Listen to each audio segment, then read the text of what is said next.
The Rob Carson Show is presented by Paramount Plus. The Agency. All episodes now streaming on Paramount Plus. In a world of espionage, truth is a moving target and every decision carries a dangerous consequence. This new mission explores what it means to live as a double agent, twice the lies, twice the risk. The lines between ally and enemy blur like never before, and survival depends on trusting no one. Starring Michael Fassbender, Jeffrey Wright, Jodie Turner-Smith, and Richard Gere.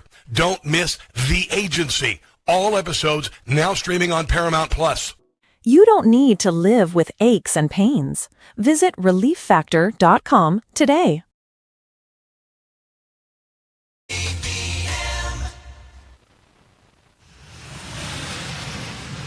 Hold it now. You are about to hear the most interesting, informative, thought-provoking, and funny show in America. On air and on the World Wide Web. This is the Rob Carson Show. Good evening, America. If you think that was easy, it wasn't.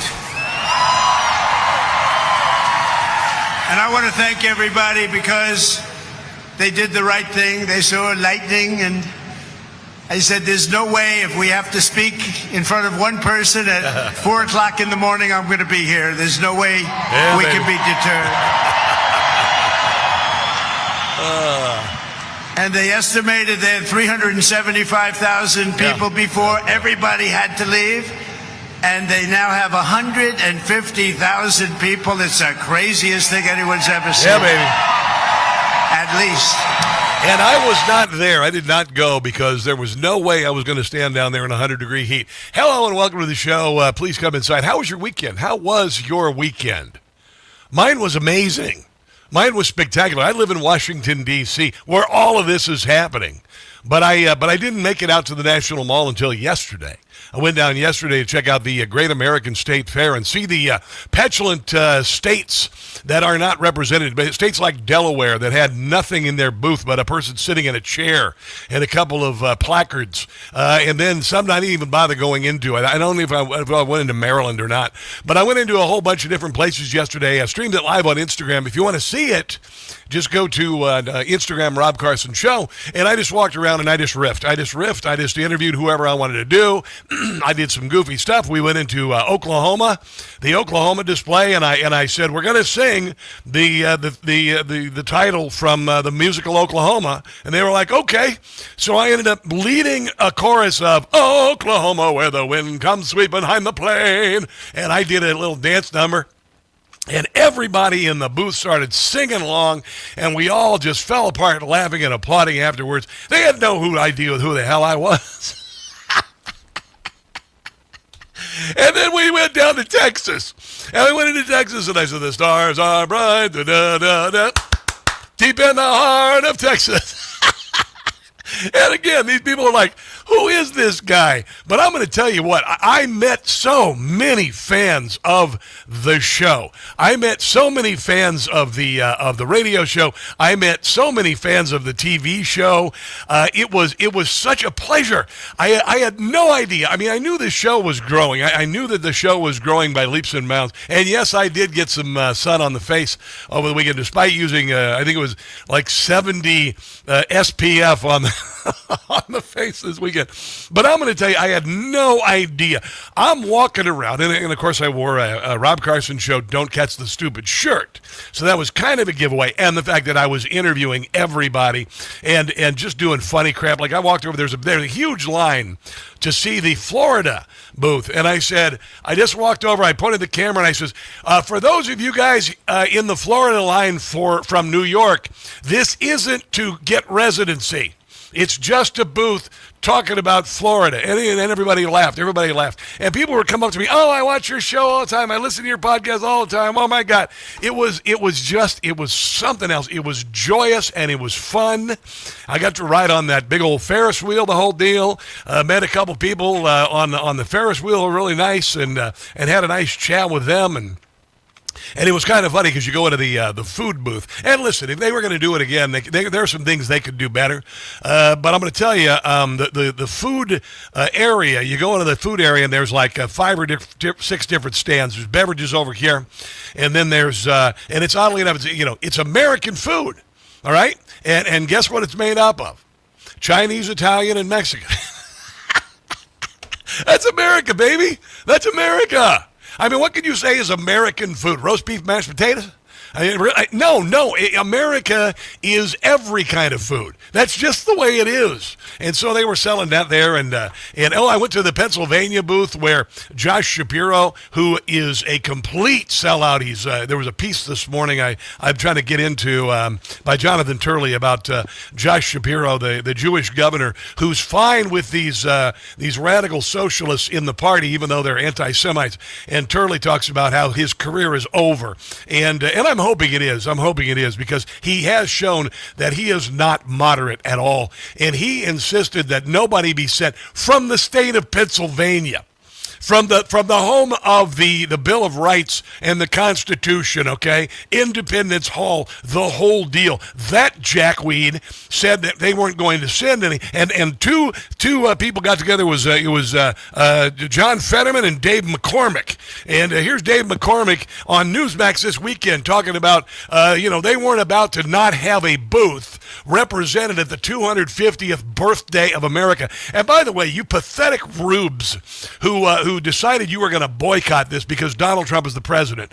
Most of them are going to be dead by the 300th. So guess what? You friggin' blew it. All right, there's going to be no 275. There's going to be no 260. The next big party's going to be 300, and you're going to be dead. And you missed it because you're a petulant little child. Here you go. When I read that Pennsylvania wasn't going to be represented at the fair, on Saturday, I called Senator Fetterman. I said, we can't let this happen. Yep. Right. And I called the governor, and the governor said that the businesses really weren't supportive. And I started calling business groups. He lied. And everybody I talked to said, we would be proud to represent Pennsylvania. You want to talk about a dictator? A governor who would speak for everyone in Pennsylvania and say no to a booth representing the proud people of the state of Pennsylvania at the 250th birthday of America National State Fair. You want to talk about a king? You want to talk about a dictator? That's what that jackweed decided to do. And I'm glad that Senator McCormick and Senator Fetterman told him to stick it. Yeah, and so this has been no cost to taxpayers.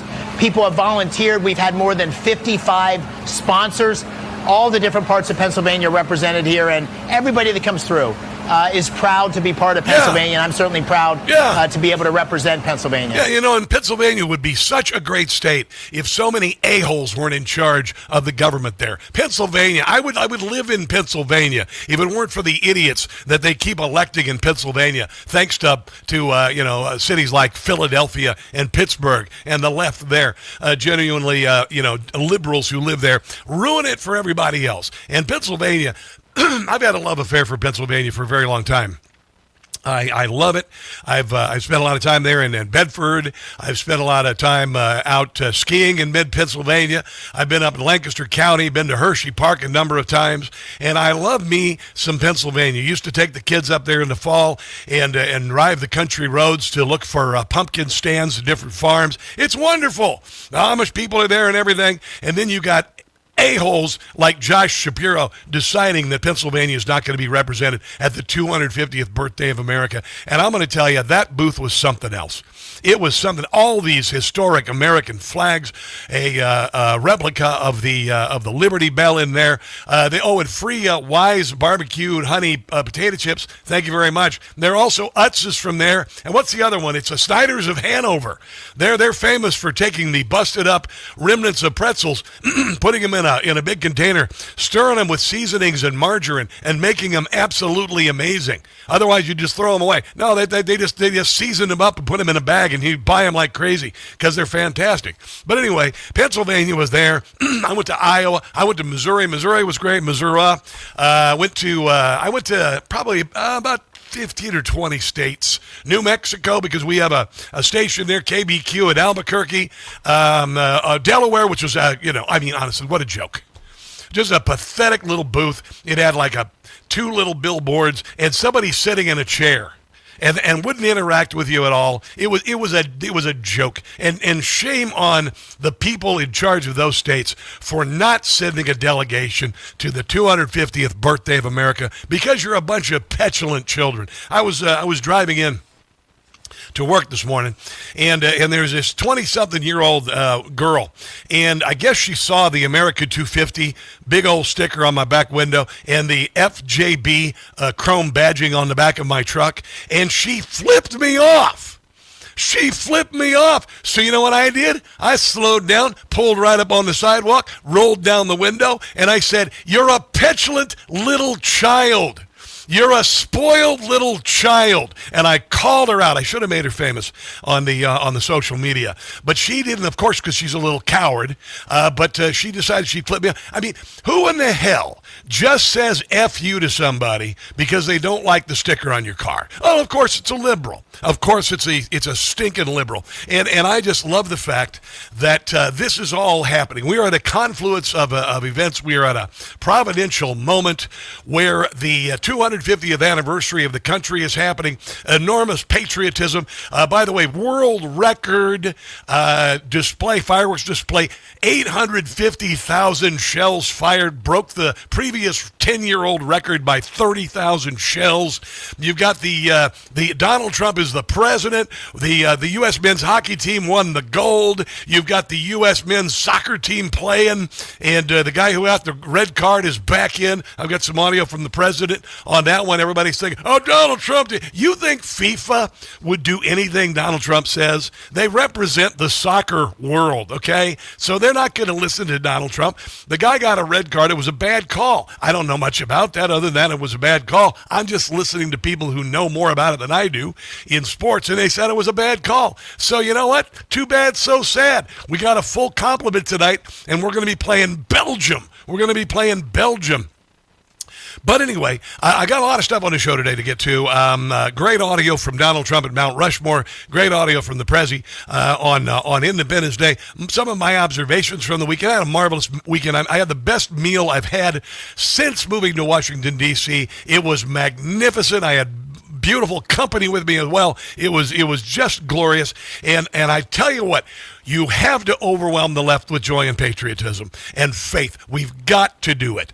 Zoran Mondani delivered a dystopian jerkweed message on July 3rd. That's backfiring on him. His wife decided to go to a Muslim retreat in, I think, Spain because she's a snot who hates America. And I'm going to tell you, there is no way we're going to let these people ascend to power. There is no stinking way we are going to let these Democrat, socialist, spoiled children who've never done anything, who've been in college most of their lives, who have massive student debt, who have failed in every single thing they do. We are not about to let them seize control of our government, of the means of production, or any other thing. I'm just going to tell you that right now. Here's the number, 800-922-6680. This is a Monday edition of The Rob Carson Show.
Bob Carson Show podcast is everywhere. Go to newsmax.com/listen for details. You asking me about the whole soccer thing? So, yeah, I did. I spoke to Johnny, who's highly respected, who's produced the most successful World Cup in history by, they say, 4 times. This isn't just a success. I actually said, Johnny, we've got all these games. Each one is turning out to be a Super Bowl. Yeah, yeah. And we have all these games. You know, when you think of it, every game is like a Super Bowl. Yes, I watched last night.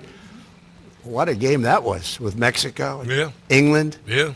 I mean, 2 countries, I don't know the players, although I think Kane is a great player. There you go. See, I played golf with him, and I like him a lot. He's a good golfer. But he's really great. But I watched, and no reason for me to watch, and you couldn't take your eyes off the game. Yeah, there you go.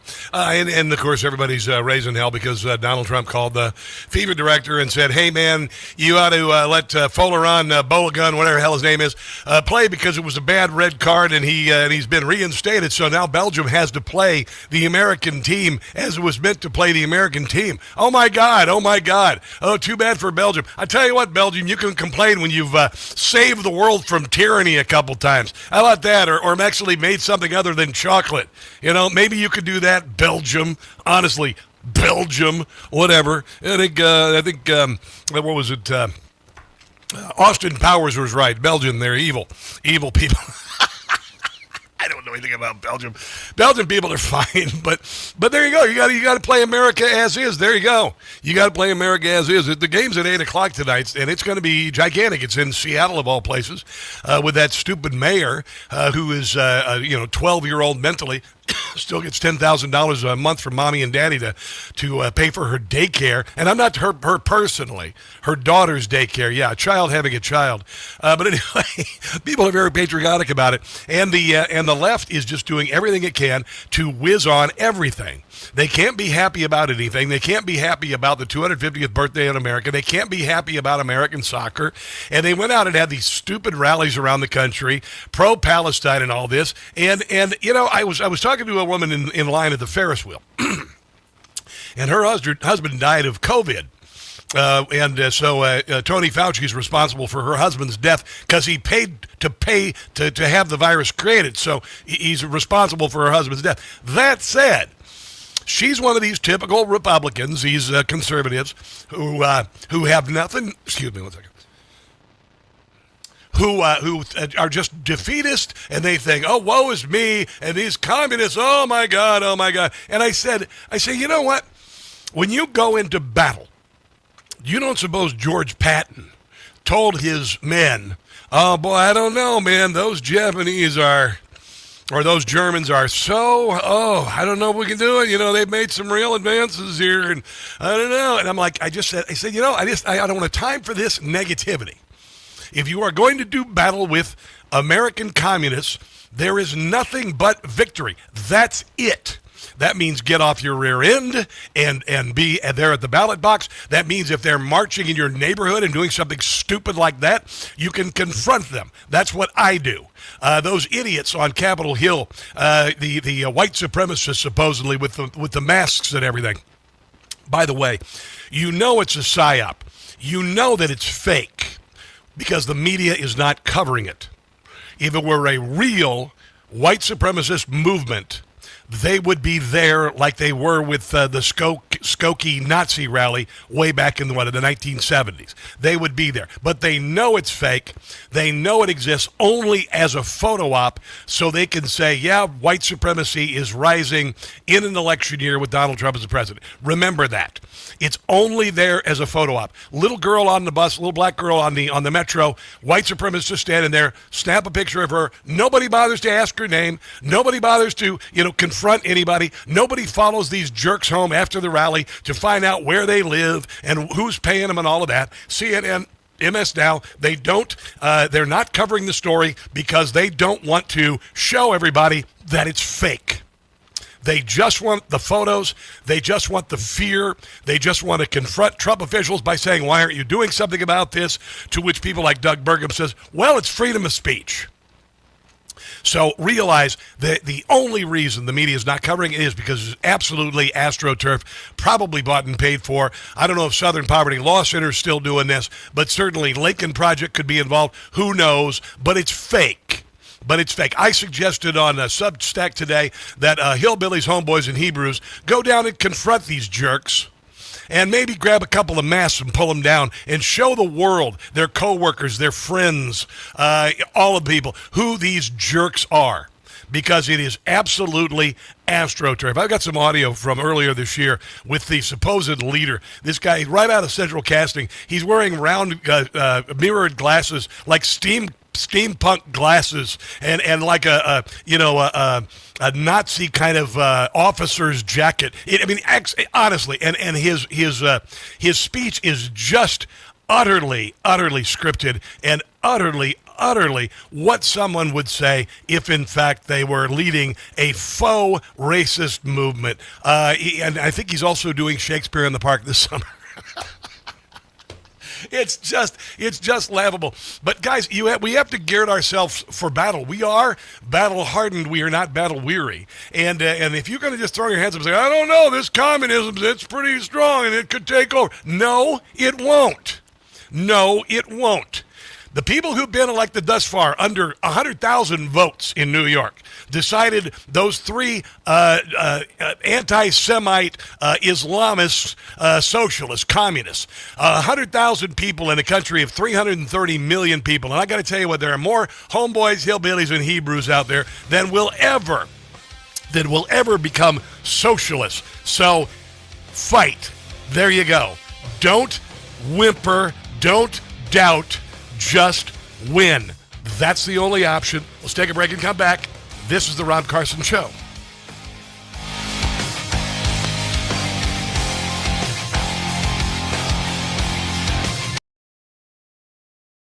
The Rob Carson Show is presented by Paramount Plus.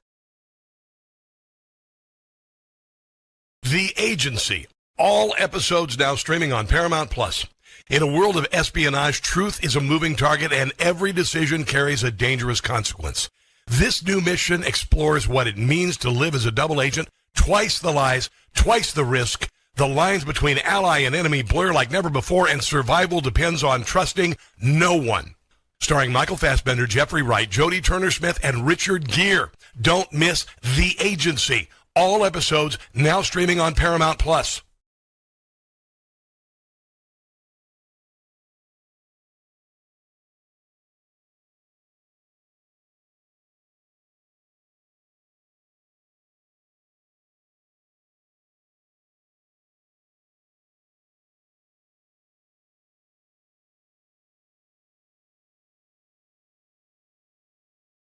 For 250 years, Americans have believed in one powerful idea, that we were meant to live free. Free to work hard, free to move, free to enjoy life without being held back. But if everyday aches and pains are slowing you down, might be time to declare your independence from pain. I take Relief Factor. There's a reason why at my age I'm able to crush it at the gym and ride 30 miles on a mountain bike on Saturday mornings. Relief Factor. It's 100% drug-free, research-based formula designed to help your body fight inflammation, one of the root causes of pain. It's not a quick fix or a temporary mask. It works from inside out at the source. Relief Factor was created so people could get back to living life on their terms, walking, working, exercising, enjoying the moments that matter. This year, as we celebrate 250 years of American independence, take a stand for your own freedom. To commemorate, they're offering a special patriotic price, just $17.76. Yeah, your $17.76 3-week quick start is ready for you. Visit ReliefFactor.com or call 800-4-RELIEF. ReliefFactor.com or 800-4-RELIEF.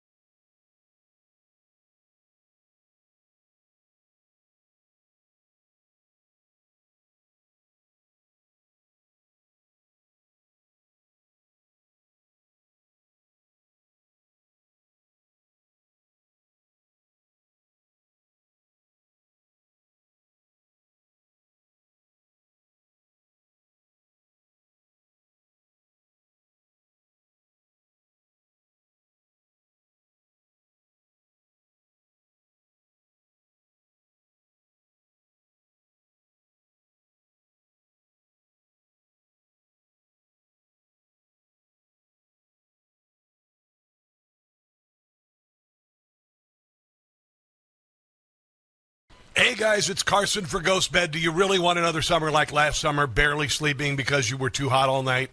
People blame summer heat for bad sleep when it really may be their mattress trapping heat. And if you already sleep hot, summer only makes it worse. That's why I switched to Ghost Bed. Helps keep you cool all night, no waking up sweaty, tossing and turning, or throwing the covers off at 2 a.m.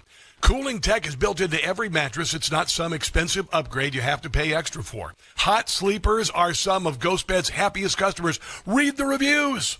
You get incredible support, less stiffness, deeper sleep, more rested mornings. I got my Ghost Bed about 6 months ago, and it changed my life.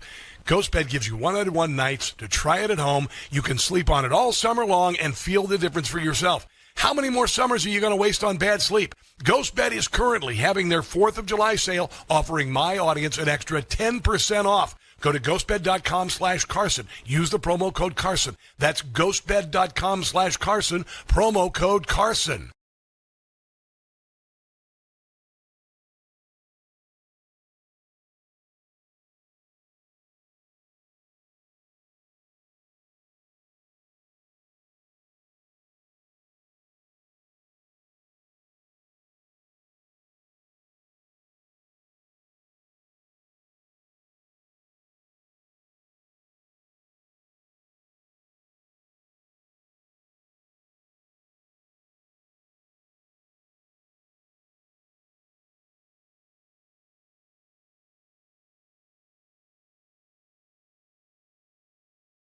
Now back to the Rob Carson Show, presented by Paramount Plus. Masters of WCBM.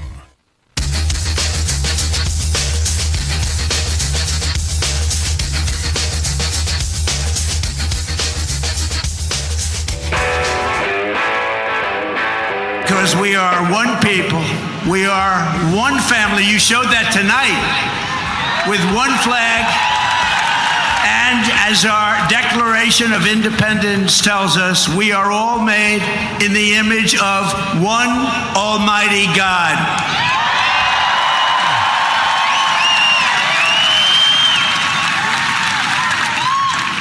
And a communist will never say that. Thank you That's very much. for sure. 100%. Joining us on the Newsmax hotline, one of our favorite guests, Brigadier General Blaine Holt, former C-17 commander. Also the host of a terrific podcast, Dangerous Intellectuals. How was your 4th of July weekend, sir? Oh, it was absolutely splendid. I was in the northern Idaho mountains. Oh. We had the highest temperature of the day was, I think we reached 80 one day, and nice breezes. Went on hikes, clear skies, dogs loved it, and the Starlink was hopping, so I didn't feel like I was completely out of touch. Yeah, you got that, is it an F-150, F-250, what is that thing, lifted and everything? Oh, good sir, it's a 350 with a proper 8-inch lift kit. Oh, hell! I didn't know it was a 350 with an 8-inch lift kit! Yes. One doesn't dabble in the great outdoors. One goes in whole hog. When you get out of the truck, do you rappel down? I mean, Yeah, my wife needs a step. She does need a step. oh, dude, who would not need a step? Oh my God!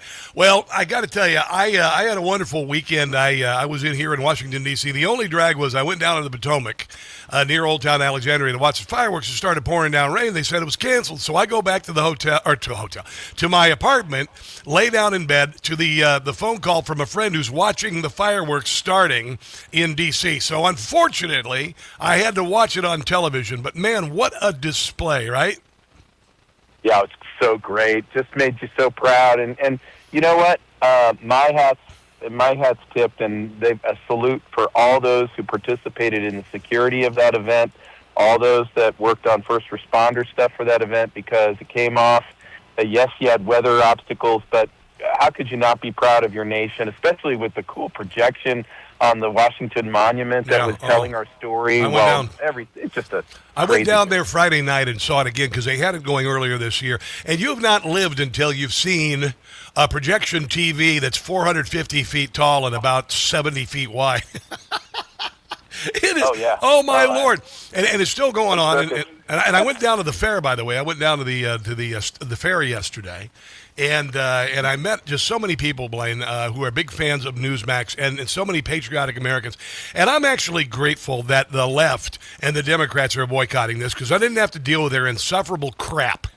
And everybody down there, dude, everybody down there was wearing an America 250 shirt or hat or something patriotic or a military hat. It was really, really cool. Literally, the chaff was tossed and the wheat was present. It was marvelous. You're talking about the garlic for communist vampires. Yes. They see red, white, and blue, and the number 250, and they're like, we gotta get out of here. Oh, I love it, dude. I want to play a little bit of Zoran Mandami's dystopian speech. He's only been an American 9 years old, so he is the American equivalent of a second grader, all right? And I do mean this in every sense of the word. What a filthy, ingrateful little piece of crap he is to come here and never have a real job. And because very few radicals elected you, you're suddenly the mayor of the biggest city in America. Here is Moran Zamkami. That's what I'm going to call him. As we mark 250 years, what do we see? We see a city of contradictions within a nation of contradictions. We see the wealthiest country in the history of the world, one where children go to sleep hungry, while the world's first trillionaire hungers for more. We have the fattest poor people in the world. We see monopolies that dominate every industry, and oligarchs who buy elections. Yeah, and they're called, Neville Singham and Bill Ayers. We see masked agents terrorizing our streets, eating food cooked by our undocumented neighbors. Yeah, they ought to be out of the country. Before spiriting them away in unmarked vans. Wow. We see a nation whose immense wealth has been built by those with calloused, dirt-streaked hands, those who toil on factory floors and chisel into stone. And we see a nation that is... Yeah, and people actually built the factories and invented the things so people could be gainfully employed. Your response to this complete little punk? Well, two of his sponsors, Pocahontas Warren and then Bernie Marxist Sanders, what's their combined net worth? I think it's like $140 million. It's something crazy. And then this clown, he's not doing too poorly in the wealth department. But what they all three share is none of them have ever contributed to society. They've never produced anything. They've never employed anybody. If Zoran Mandami, I'd get more respect for him if he went down the street and fed homeless people himself out of his own pocket. I'd have more respect for him if he actually would do the work and dig in. But you can't. And there is something he shares with a very important individual in history, and that is Karl Marx of the UK, who wrote Das Kapital, another bloviator who never did anything other than write papers in a communist setting for the Fabian Society. And this is what they do. They play the misery card. They want everybody to know that they're victimized. But when push comes to shove and when these people eventually get their way, you can vote your way into communism. You can never vote your way out of it. You need a gun. And that's how history has played out. And the people who have had their educations co-opted in our country over the last 30 years by these communist urchins, you better wake up and smell the coffee, because this doesn't end well for you at all. Yeah, and I met a couple of naysayers on the National Mall, and I really just find conservatives or Republicans who are like, oh, it's going to happen, or, oh, well, there's nothing you can do about it. And I'm like, shut up. You wouldn't, George Patton would have never told his troops, I don't know, they got a leg up on it. I mean, honestly, we're in a battle here, and you, of course, your entire career was devoted to defending this nation. How do you feel, and what do you think is going to happen with these communist socialists? I think we will crush them, but we have to make a concerted effort to do so. Go ahead. Well, last Friday, the president dropped it into second gear, and I'm so pleased that he did. He doesn't call them DSA or some stupid name. He calls it what it is. It's communism. And this has been the fight of fights throughout our country's history. It starts out with financialists, oligarchs, those who don't believe in antitrust, and they call themselves free market capitalists. That's all just camouflage crap. The president has put a name on it. It is communism. We will fight it.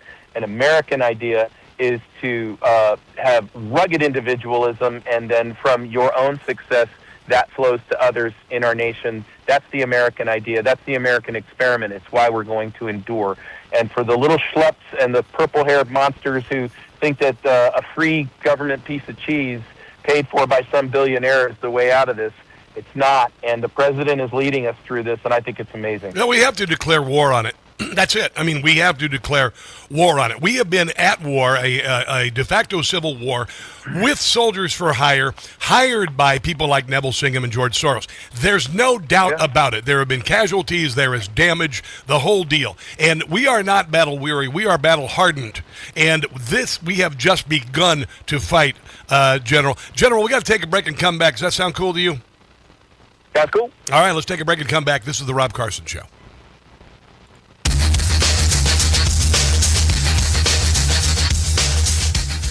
David was in big trouble with the IR.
Our American ancestors did not shed their blood at Concord and Trenton, Gettysburg and Shiloh, Midway and Normandy, just so that a band of thieves, radicals, and lunatics could come in and loot, pillage our nation.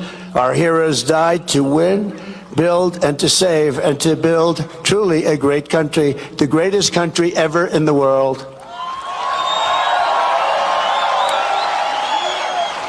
So on the eve of this 250th anniversary of American heritage, we resolve and swear for all to hear that the citizens of the United States of America will vanquish communism quickly. Boom. Don't let them take too much of your time. Boom. You know they're wasting your time, don't you? But we're not going to let them take too long or too much of our time as they play their games and send them into exile. We will send them quickly away, and we will continue to build our country bigger and better and stronger than ever before. America will never be a communist country. 100%. The left is not armed intellectually or physically for this battle. We're the ones with the guns. We're the ones with the ideas. We're the ones with the success. And all they have is a legacy of death, starvation, and imprisonment of your opponents. Blaine Holt, what do you think about that comment from the president? It is one of the most consequential comments of his entire presidency, yes, and the last one. I think he's been thinking about this since well before he ran for president. On our 250th, he put a name on this war. He didn't call it the City of London. He didn't call it the Financialists. He didn't say we're going to fight the New World Order. He didn't say any of that. He said we're going to repel communism in all of its forms, and we're going to stamp it out now, and we're going to take those actions now. This is a very big deal. This is not a trivial statement. This is not one to overlook. He's putting a name on it, and more to come from the president on this, I believe.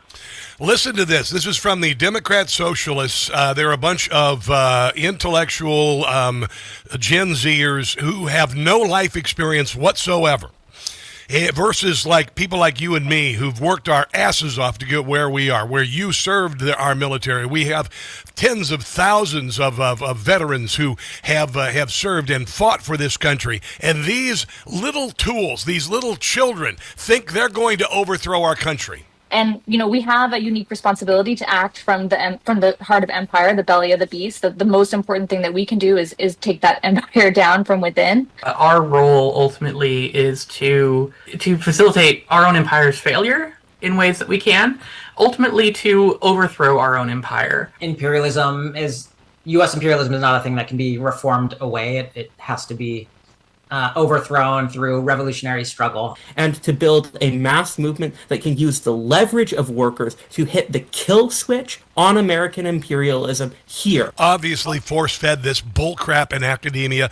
None of them could bench press 1/3 of their weight, and they think they're going to take over. That isn't free speech, Blaine Holt.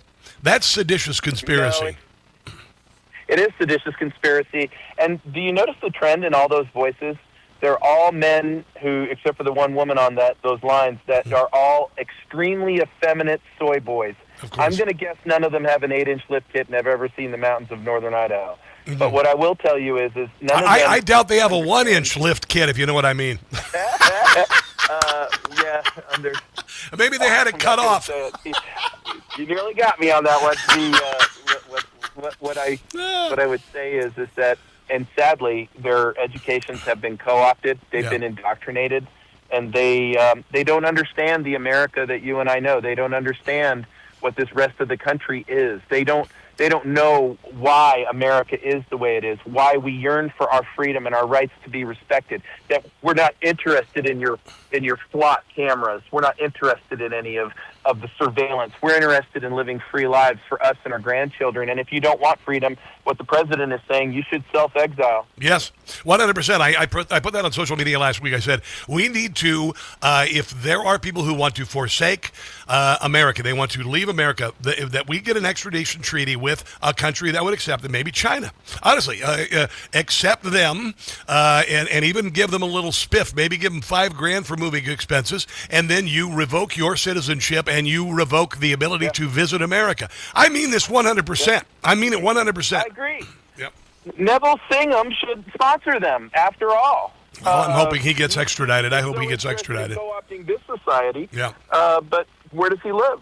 Hey, one thing I want to mention before we go, in closing here, these a-holes in the masks who show up, these white supremacists supposedly, I contend that they obviously are fake, and the reason why I know this is because the media is ignoring them. They just want the photo up. They're not confronting them. That's what I was going to say. Yep.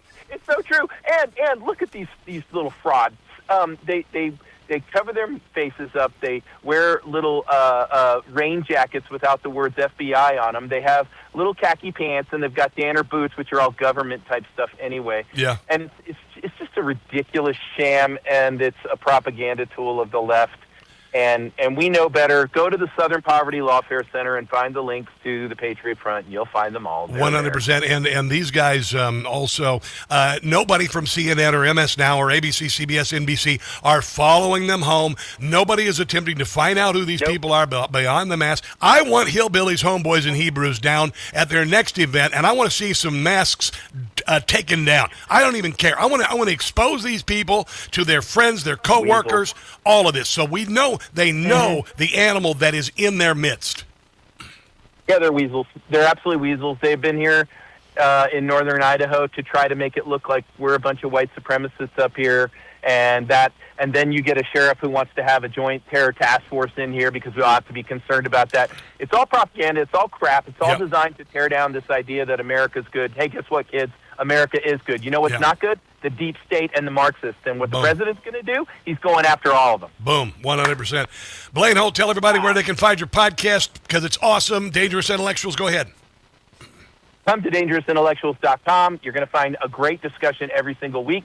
We've had some good ones. Today is about our country. We're at 250, a republic. If you can keep it, you decide. All right, brother. I appreciate you. Have a glorious day. I might have to think about a lift kit for Buck, my Bronco. We'll see. There you go. Get one, man. All right, man. Let's take a break and come back. This is the Rob Carson Show.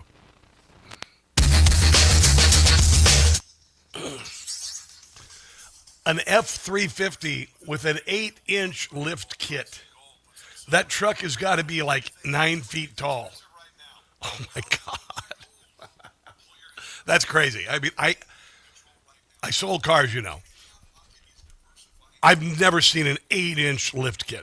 That's gigantic. So anyway. Hi, everybody. How you doing? Good to see you guys talking. Rita and Timothy McNulty, all you guys had a chance to watch my TV show this weekend. Yes, I dressed like Uncle Sam this weekend. I don't mind acting a fool on television if it's for laughs, if it's for making a point with comedy. So I know a lot of people watch the 4th of July, show, and I wanted to make it fun. So I wore the Uncle Sam costume, the whole deal. Let's see who's watching over here. Good, man. We got a lot of views on X today. My Lord in heaven, and a lot of people watching. A lot of people were on talking on Rumble very early, which is great, which is absolutely great. Thanks for being there early. I got to get Donald Trump taking on some reporters' questions here. Yeah, there you go. Anyway, I had a wonderful weekend, and it's kind of funny because yesterday I was hanging out on the mall, and I was streaming live on Instagram, and a lot of you guys were watching. You guys on the chat here on Rumble and whatnot, and so I think it's kind of cool that you were there. You were there watching yesterday, so wasn't it just kind of silly and kind of fun? I was just walking around just having fun. Nina Panina says she loves me. Well, thank you, Nina Panina. I appreciate you. Here we go.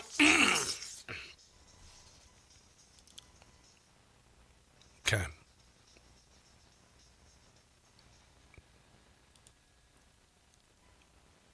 Here's the president at Mount Rushmore on Friday. 150 years ago tomorrow, the words of our Declaration of Independence sent an earthquake through all of the coming time. They sparked a revolution that has never ended but still continues to this day. And tonight we come to this beautiful mountain, and it is beautiful, to express our gratitude to those who made it possible, starting with the 4 men most responsible for reaching this milestone more than any others. We salute the father of our country, George Washington. Yeah, baby. The author of the Declaration of Independence, Thomas Jefferson. Come on. The great emancipator and savior of our union, Abraham Lincoln. Come on. And the man who built America into a global superpower, Theodore Roosevelt. There you go. Yeah, that was the president at Mount Rushmore. Joe Biden canceled all the fireworks during his presidency because he's a... I'll be careful. The FCC, of course, guides what I can say and can't say on the radio. We would not be celebrating America 250 if it weren't for a strong foundation set by the framers. Hamilton built America's financial foundation on the principle of sound, stable money, a principle later embodied by the gold standard. The gold standard was abandoned in 1971.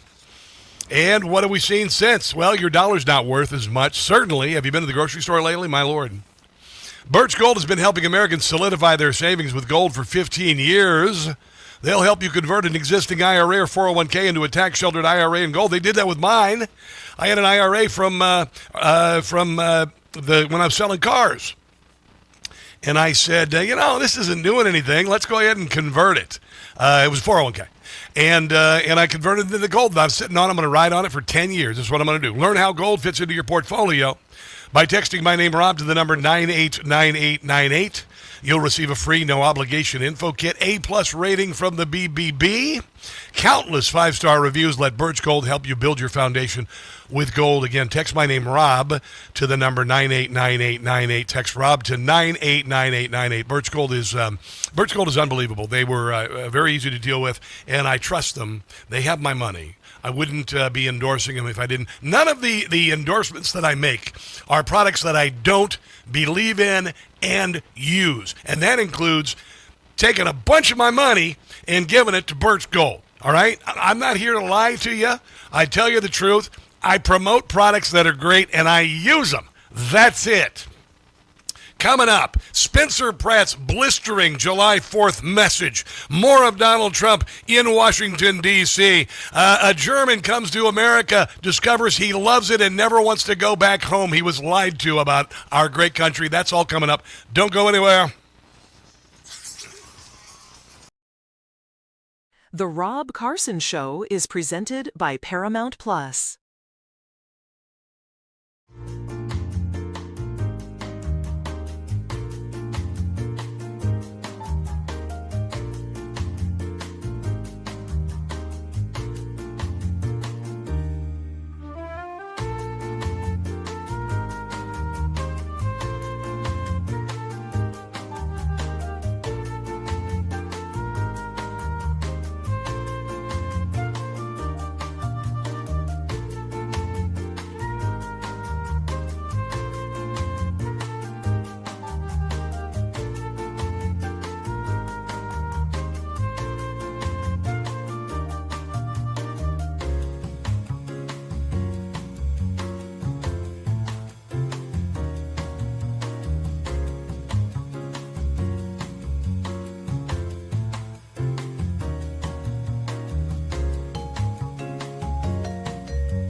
The Rob Carson Show is presented by Paramount Plus.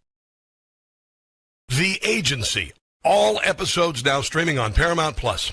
In a world of espionage, truth is a moving target and every decision carries a dangerous consequence. This new mission explores what it means to live as a double agent, twice the lies, twice the risk. The lines between ally and enemy blur like never before, and survival depends on trusting no one. Starring Michael Fassbender, Jeffrey Wright, Jodie Turner-Smith, and Richard Gere. Don't miss The Agency. All episodes now streaming on Paramount Plus. You don't need to live with aches and pains. Visit ReliefFactor.com today.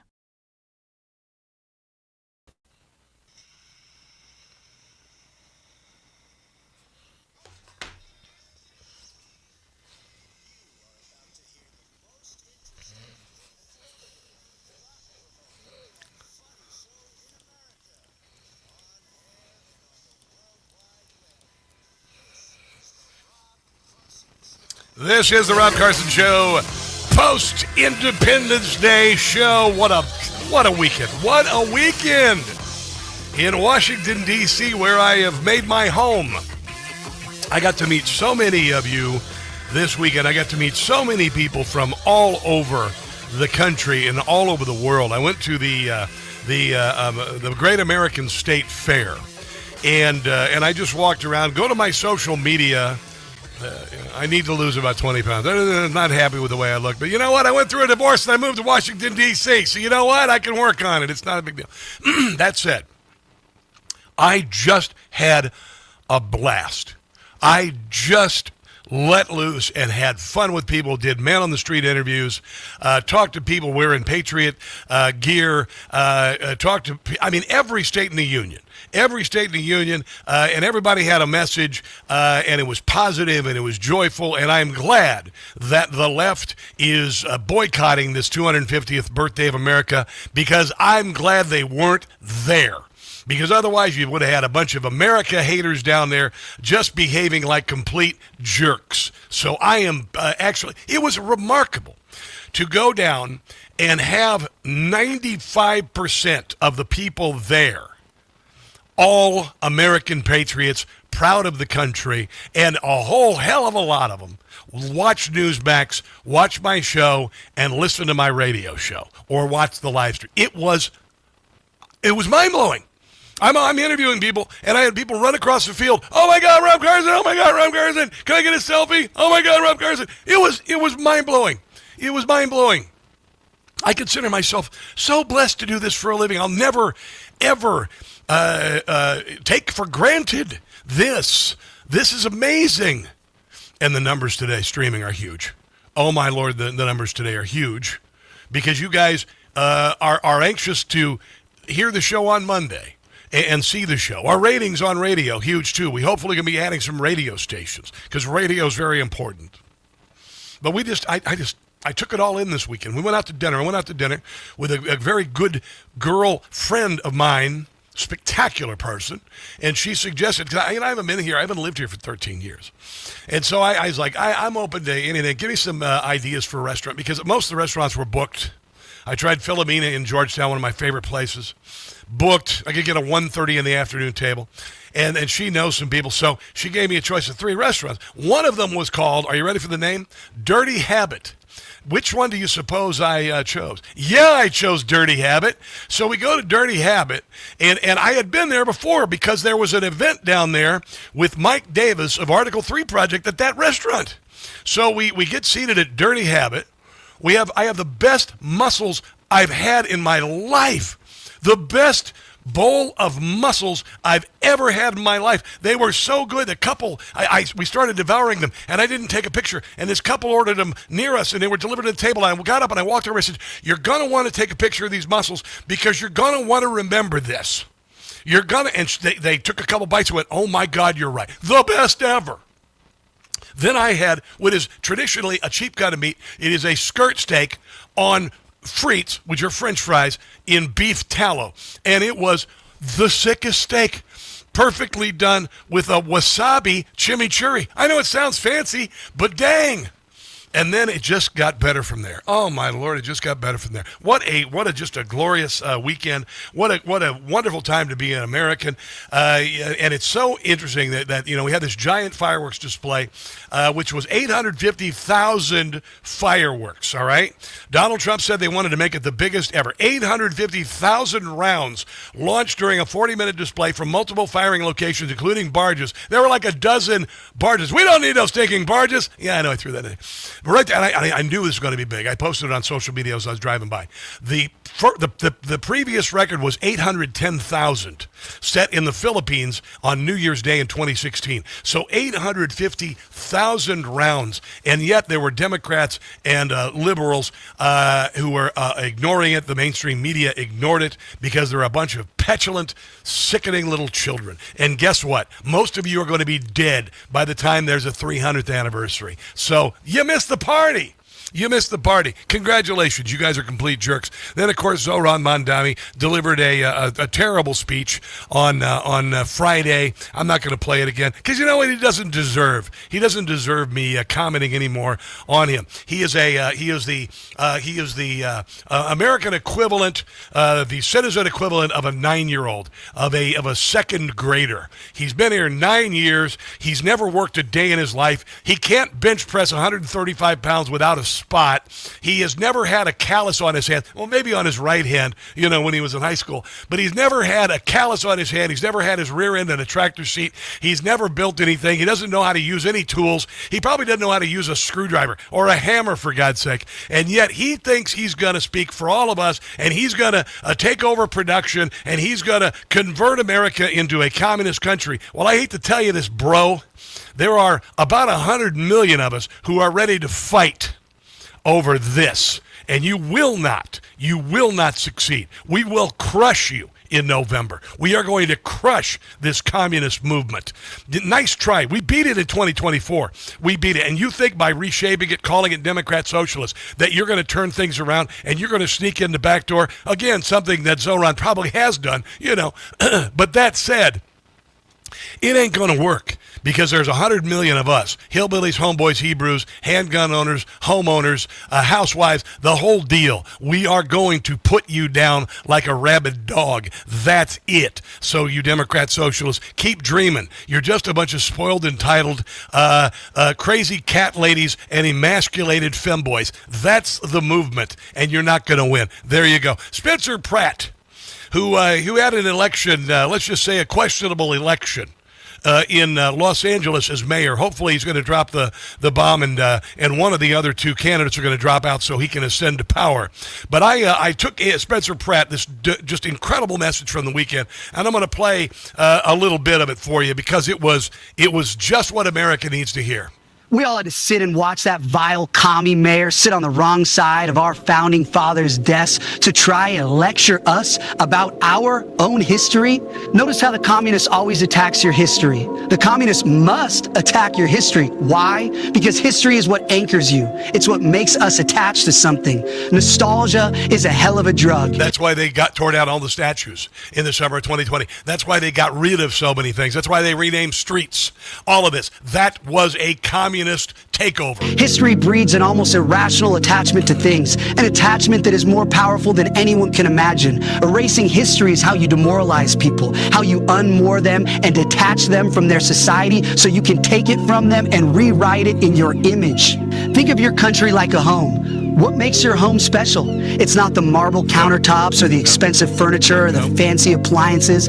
It's the memories you have there. You picked a really bad year. It's the 250th anniversary of our birth, and more than half of the country are very patriotic about this country. The communist always must destroy your memories, destroy your history. If the communist wishes to take your home, he must first destroy your memory of it so he can erase your attachment to it and demoralize you. Mao destroyed what he called the four olds: old ideas, old culture, old customs, and old habits. If you call them olds, it makes them sound bad. Yeah. You don't want that old thing. Get rid of it. But it is fundamentally human nature to cherish your history. We crave learning about our history, where we came from, who our ancestors are. And it's building. it's building. That's human. But communism is an evil, anti-human religion, so it must destroy what makes us human. The communist destroys your history so he can take your home and rebuild it in his image. That's why it's your patriotic duty to celebrate today unashamed. And we did. It's okay to love America. Not only is it okay to love America, it's necessary to love America. We are the only bulwark against tyranny on this earth. When Europe descends into madness time and time again, it's our sons who cross the oceans to fight and die for freedom and human dignity. They were going to call off the fireworks. Donald Trump said no, and the clouds parted at midnight on July 4th. We don't let evil people destroy our history and rewrite it in their image. This is Independence Day. It's not just a number on the A massive storm was headed toward Washington, D.C., toward the Capitol, the night of the UFC fight, and it was split in two and went north and south of town, and no meteorologist can explain it. Calendar, don't say happy 4th. That's commie gobbledygook. Today we celebrate the men who reclaimed a beautiful slice of this earth and claimed it for God, for the values of freedom and rugged independence. Our history is messy. Our history is violent. Yeah, it is, and that's why we love it. We aren't cowards. We don't turn our backs on the painful memories because they make us who we are. Be proud of our country, damn it. America is the birthplace of every great invention of the last 200... My father and his two brothers lie below granite slabs. They fought in World War II. I am not going to, in my lifetime or ever, let communism rise in this country, and I know you feel the same way. 50 years, like literally everything, airplanes, spaceships, internet, telephones. As a country, we are batting 1,000. Not only is it a miracle that this radical experiment in self-governance even survived past 1776, but we are the champions of the world. Be proud of that. Be proud of your history. Millions of your ancestors fought and died to preserve it. Commie Mamdani's ancestors never bled for this country. He has no history here, so he has no attachment to our home. He has no place to rewrite our history and lecture us about what our country stands for. So celebrate today. Show some American pride. Honor your history. Raise your flag. Raise a finger and say, "F you, communists. This is our home, and you can't have it." Today we celebrate our Independence Day. Boom. God bless America. Yeah, and they also picked a really bad time to do this and have candidates who say that we deserve 9/11. Because the 25th anniversary of 9/11 is coming up. You picked a wrong time to start this fight, and we're going to finish it. We are going to put you guys out of our misery.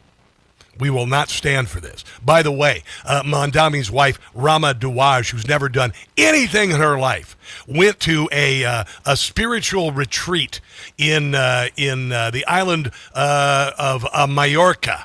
Yeah, an 8-hour flight cost $3,400 per guest to go to this, to be out of our country on July 4th. This man does not deserve to represent the city of New York, particularly during the anniversary of 9/11, the 25th year.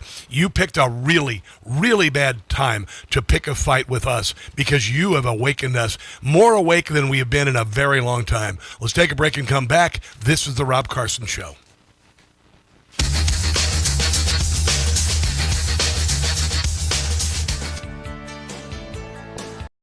Looking for term life insurance?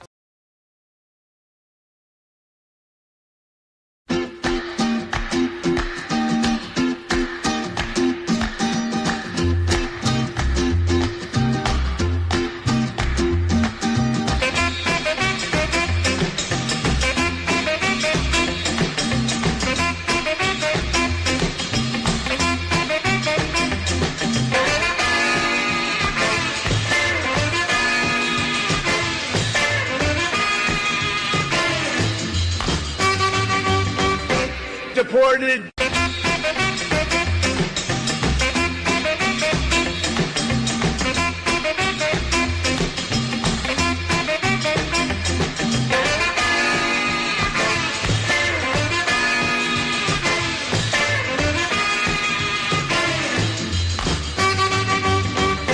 Deported.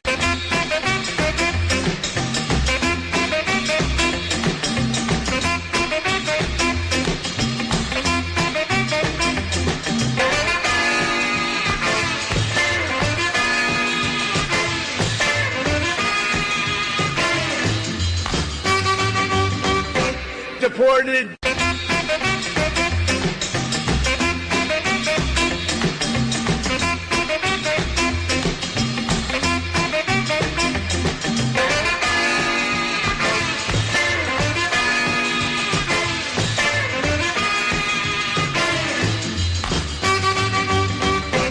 Get them out. Ready? Are you ready? Get them out of here. Get them out of here. Get the hell out of here.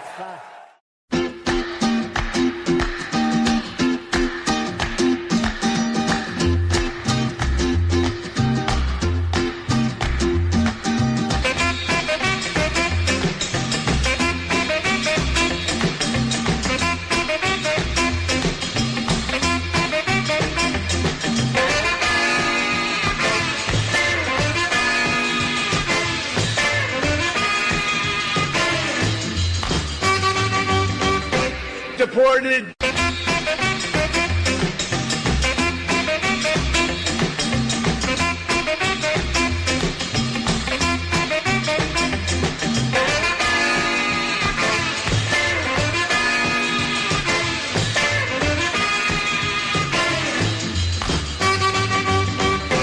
Deported.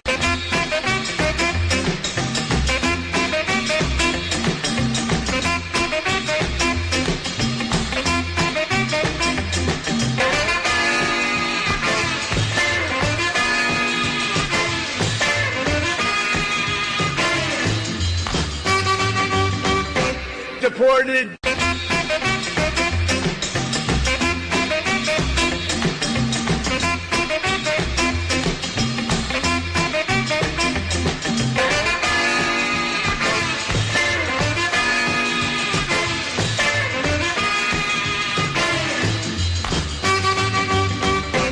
Get them out. Ready? Are you ready? Get them out of here. Get them out of here. Get the hell out of here.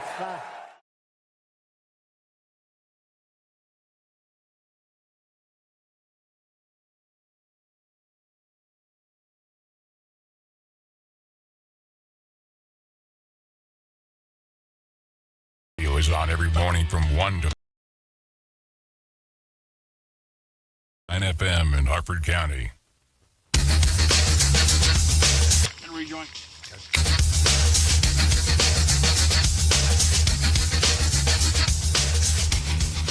The media and our friends in the Democrat Party kept saying we needed new legislation. We must have legislation to secure the border.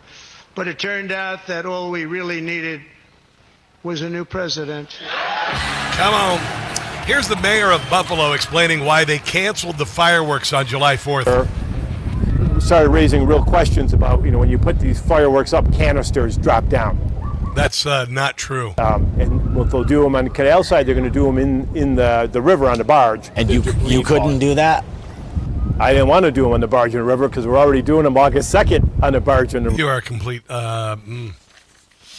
No shells go up. There are no shells. I mean, the shells go up. They're wrapped in paper, and they explode in the air, and the paper is burned off.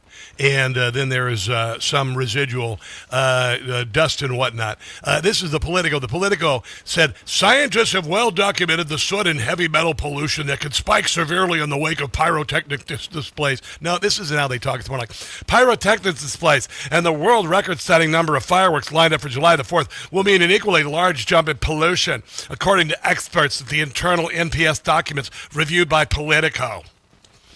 It gets better. Listen to this. Politico frets that no one is telling Americans to mask up before watching fireworks. I'll say there are no indications that the administration plans to suggest masking or other personal protection for revelers viewing the fireworks from the nation's front lawn. And the Environmental Protection Agency said tracking the air quality impacts of the fireworks isn't their jurisdiction. I mean, you people are such morons. Then they had to admit that it doesn't last very long. The good news is that dirty air doesn't linger too long. One study found that particulate matter from July 4th fireworks remained elevated for 24 hours, and then it's gone. I mean, honestly, just shut up. You were invited to the party. You decided not to come, so how about shut up? So bloody done with this. This is a story out of New York, and it's a typical European coming over here thinking America sucks because Britain and Germany and NATO and the EU and all of these are so superior, but they're not. They suck. All of those countries suck. We had to save them a couple times last century, by the way, because they were getting taken over by socialists called Nazis, by the way. And here's this guy comes over here for the World Cup, ends up weeping for joy about how amazing it is, and says he hates the thought of going back to his home country. Sorry. It makes you teary. Why? Help us understand. Crying. Why is it so impactful to you? Sebastian Krauts never imagined his trip to America would be so emotional. Yeah. No, you're human. Happy tears. In just a few weeks being here, I fall in love with this country, and this was so emotional.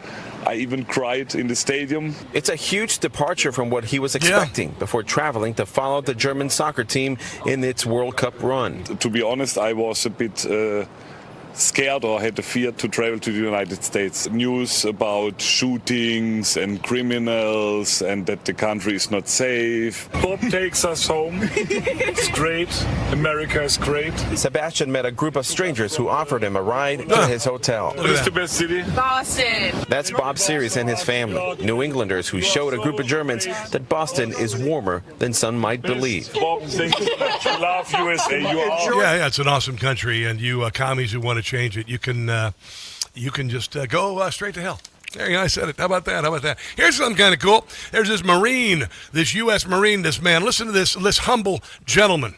This humble gentleman, sworn in as an American citizen, Marine Corps Sergeant Diacaria Sangre received his American citizenship at Mount Vernon on July 4th. Listen to this wonderful young man. I've loved this country since I first got here, so it's amazing. I've been in the Marine Corps for almost 6 years now. I've been deployed, a lot of field ops. It's just an amazing feeling, man. It's just amazing. Thank you for taking the time to interview me. Thank you. I'm from Guinea, West Africa. I came here when I was a little kid. I went to school. I graduated high school. I went to Military Magnet Academy. It's a small school in North Charleston. It's a military school. After that, I went to college a little bit. Student loans. So I was like, okay, let me join the military. I always wanted to join the military. Joined the military. Ended up working out great for me. I promoted to sergeant in less than 3 years. I got accepted into the Commandant's Retention Program, right? So that's amazing. I've just been blessed. It's been a wonderful man, unlike Zoran Mankami, who's done nothing. Moved here 9 years ago. He's a second grader as far as America is concerned. Unbelievable. Here's Dave Chappelle. Of course, I'm trying to remember the guy's names. Normally does the New Year's thing, I'm trying to remember. Anyway, they're doing their New Year's thing on July 4th, where they get drunk and everything. And Dave Chappelle was doing a live shot, and Dave Chappelle said, "I understand why Donald Trump hates you guys so much." Yeah. Anderson Cooper. Absolutely. Hey, Dave, you are sorry. No good. You are so emblematic to the idea of the power of free speech. Tell me tonight, as we look at the 250th anniversary of this country, why you are proud to be an American, and how do you view our Dave's country smoking a today? cigarette on TV. Boy, that's a loaded question. Now I see why Trump gets mad at y'all all the time. Yeah. Why would you ask me that? All right. No, I got an answer for that. Come on. I don't agree with everything that our government does, but the one thing that I really consistently believe in that I love about being an American is my countrymen. If I'm overseas or around the world, anytime I see an American over there, we just give each other the Fight Club look, because we live in a madness that only we really understand what it's all about. Yeah, 100%. Dave Chappelle. He went on to say that we should leave the Haitians alone. Now, I'm going to disagree with you on that, Dave. You're misinformed on that, but I am a huge fan of Dave Chappelle. Coming up, Thane Rosenbaum talking about this anti-Semitic socialist movement in America. You definitely want to stick around for that. You listen to The Rob Carson Show. The Rob Carson Show is presented by Paramount Plus. The Agency. All episodes now streaming on Paramount Plus. In a world of espionage, truth is a moving target and every decision carries a dangerous consequence. This new mission explores what it means to live as a double agent, twice the lies, twice the risk. The lines between ally and enemy blur like never before, and survival depends on trusting no one. Starring Michael Fassbender, Jeffrey Wright, Jodie Turner-Smith, and Richard Gere. Don't miss The Agency. All episodes now streaming on Paramount Plus.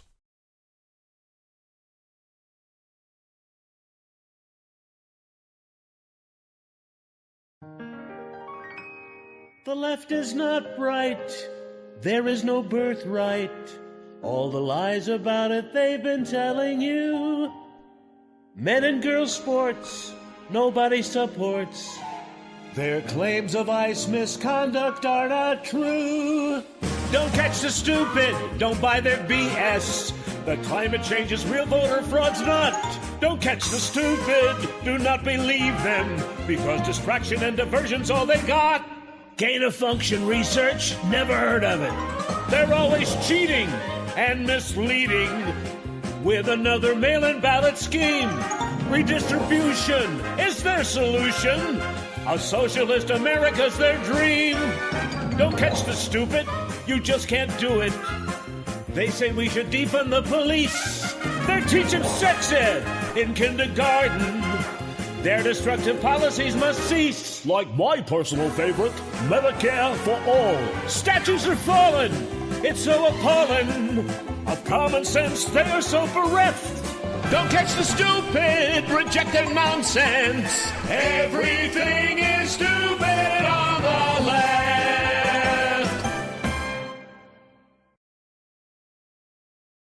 Hey guys, it's Carson for Ghost Bed. Do you really want another summer like last summer, barely sleeping because you were too hot all night? People blame summer heat for bad sleep when it really may be their mattress trapping heat. And if you already sleep hot, summer only makes it worse. That's why I switched to Ghost Bed. Helps keep you cool all night, no waking up sweaty, tossing and turning, or throwing the covers off at 2 a.m. Cooling tech is built into every mattress. It's not some expensive upgrade you have to pay extra for. Hot sleepers are some of Ghost Bed's happiest customers. Read the reviews. You get incredible support, less stiffness, deeper sleep, more rested mornings. I got my Ghost Bed about 6 months ago, and it changed my life. Ghost Bed gives you 101 nights to try it at home. You can sleep on it all summer long and feel the difference for yourself. How many more summers are you going to waste on bad sleep? Ghost Bed is currently having their 4th of July sale, offering my audience an extra 10% off. Go to ghostbed.com/Carson. Use the promo code Carson. That's ghostbed.com/Carson, promo code Carson.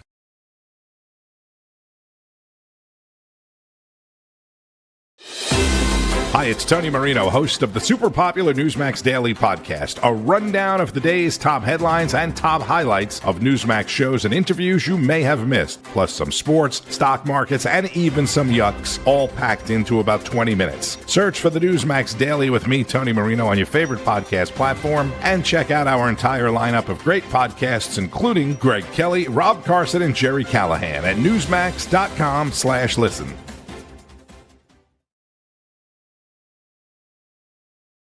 Hey guys, it's Carson for Relief Factor. Life, liberty, and the pursuit of happiness.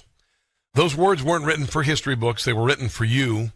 But it's hard to pursue happiness when pain is a part of your everyday life. Relief Factor was created to help people address inflammation, one of the most common causes of ongoing aches and pains from aging, overexertion, and daily living.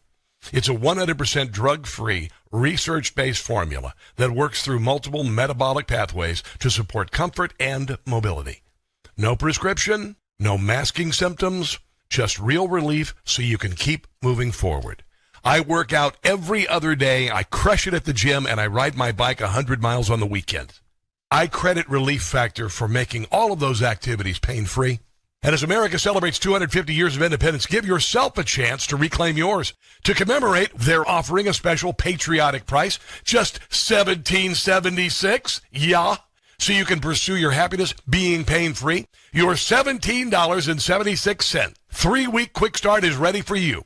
Visit relieffactor.com or call 800-4-RELIEF. That's relieffactor.com or 800-4RELIEF. Now back to the Rob Carson Show, presented by Paramount Plus.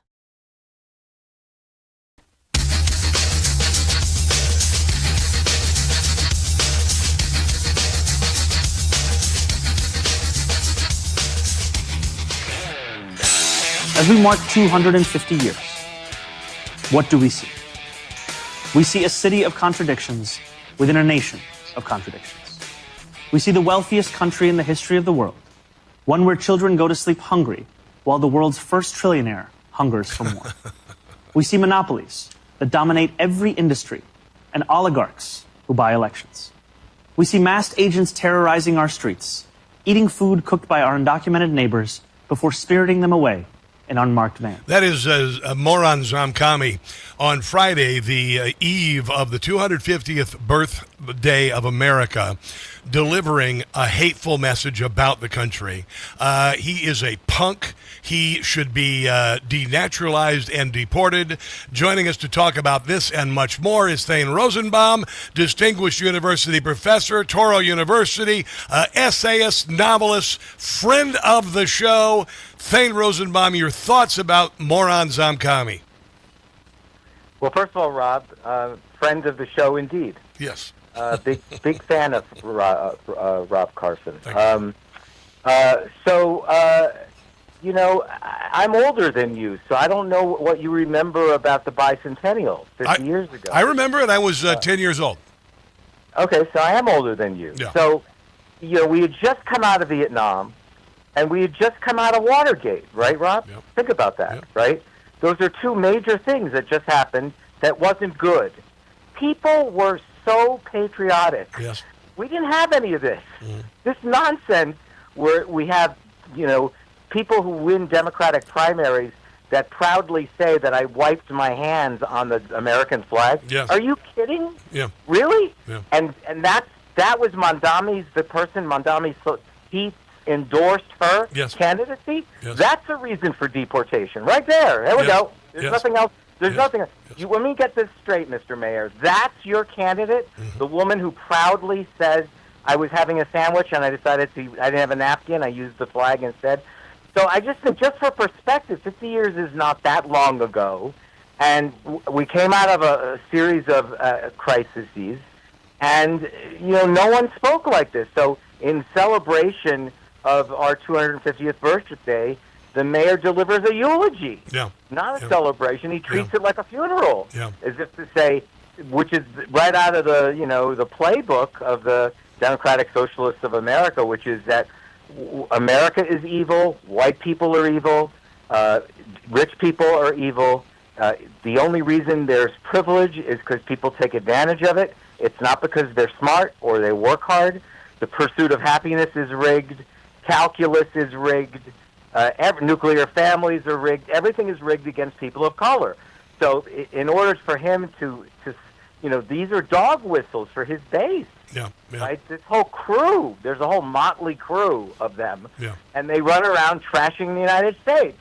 Too white, too rich, too privileged, too Jewish, too supporting of Israel, Islamophobic, of course. When was the last time, Thane Rosenbaum, when was the last time that a party leaned into socialism and anti-Semitism when they took over a country? When did that, what was that? There was wasn't it in the 30s somewhere? Wasn't it in the 30s somewhere? I think there was a guy named Stalin who had something to do with it. Yeah, and I think a guy named Hitler, obviously, a German workers, socialist workers party. Although, go ahead. Right. I mean, it always seems to go hand in hand. Yeah. You know, it's clear that the oldest prejudice in our history is Judaism. Yes. And it seems to come up in every single country, and it always involves the same thing: scapegoating. Yes. You know, it's always the same. Yes. Jews do this. Because of this, I can't get this. They did this to me. Yeah. And it's all scapegoating. And guess what? The Democratic Socialists of America. It's all scapegoating. Yep. You know, I want you to hear. I want you to hear something. This is Abdul Al-Sayed, who's running for Senate in the state of Michigan, being asked if Israel should be allowed to exist. You say it exists, but does it have a right to? No, I didn't say that. I just said the question of Israel's existence is not a question. I'm not going to play this gotcha game about whether or not it has a right to exist. The question ultimately is about whether or not we want a politics that dignifies. You're not going to play the gotcha game, but you're not going to say you think Israel has a right to exist. Well, my question, Casey, I think the question we all ought to ask is, does everybody have equal rights to peace, dignity, and self-determination? That's Jewish, Israelis, and Palestinians. And to me, the folks who should answer what the ultimate peace there looks like should be Jewish, Israelis, and Palestinians. He's saying everything you need to know, isn't he? Yeah, because he won't say it, right? He didn't want to get the gotcha moment, but you know what he's thinking, right? Yes. The real question is, when he's talking about rights, this is the thing they all have in common.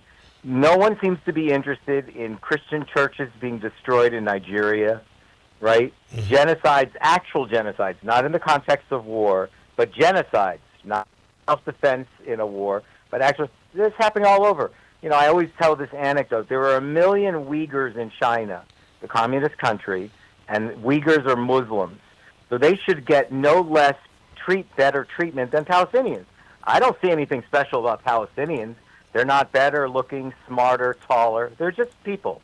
There's nothing special about them other than they perfected terrorism. They blow themselves up really great. Yes. But they've done nothing else. This is their one accomplishment. They don't give out Nobel Prizes for blowing yourself up. Yes. So, but the Uyghurs, there's 1 million of them in China, right? 1 million, Rob, yes, who are in concentration camps, forced sterilization, yes, killings, forced abortions. 1 million of them by the communist Chinese have done this to Muslims. Has anyone spray painted a Chinese restaurant in the United States? And on behalf of the Uyghurs? Yeah. Have people been pushing Chinese Americans around for what the Chinese are doing in on the other side of the world? Of course. That has nothing to, right? Could you imagine if someone started screaming baby killers to the Chinese because of the Uyghurs? 99.9% of Americans never heard the word Uyghurs before anyway. Yes. Right? All they hear about is Jews. Yeah. And genocide. Yeah. Jews and genocide. It's screamed all the time. And what you're really hearing in these victory speeches for Congress when they say the words Free Palestine, does anyone stop to think, what the hell does that have to do with their constituency? Thank you. Right? How did that become an issue? That's what you're running on? When they gave their campaign's victory speeches, it was in each instance, Rob, like either the first or the second thing mentioned is a platform. I'm saying there's something really twisted about something that has nothing to do with your constituents. 100%. And also, this started with the day after October the 7th, Israel's second Holocaust. They immediately made America forget about it. I never forgot about it. They covered up the horrors of this. That's when this started. And I'm going to tell you, Thane, we're going to put this out like a cigarette under the butt of our heel. This has got to be put down. The President of the United States said, we are not going to. He effectively declared war on communism in the United States over the weekend. I want to continue the conversation on the other side of the break if we can, Thane Rosenbaum. Sound cool? Yes, of course, all right, Rob. let's take a break and come back. This is the Rob Carson Show.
in Harford County.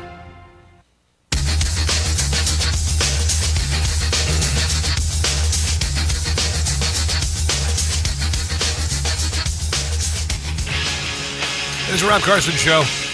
I don't know if you know this, but the supreme leader of Iran, the gay Ayatollah, will not be attending his father's funeral because he's toast. We haven't heard anything from him. I think he's dead.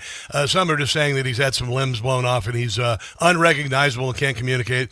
But he is not going to attend his dad's funeral. But this woman named Calla Walsh, former Democrat Socialist American, no longer lives here. She is overseas at the funeral. And I'm going to share some audio here in a second. Thane Rosenbaum, have you heard about this woman? She goes over to the to Iran and is talking up the Khomeini, the Ayatollah who was killed by us, talks about how wonderful he was and everything. Have you heard about this woman? Yeah, I'm just curious.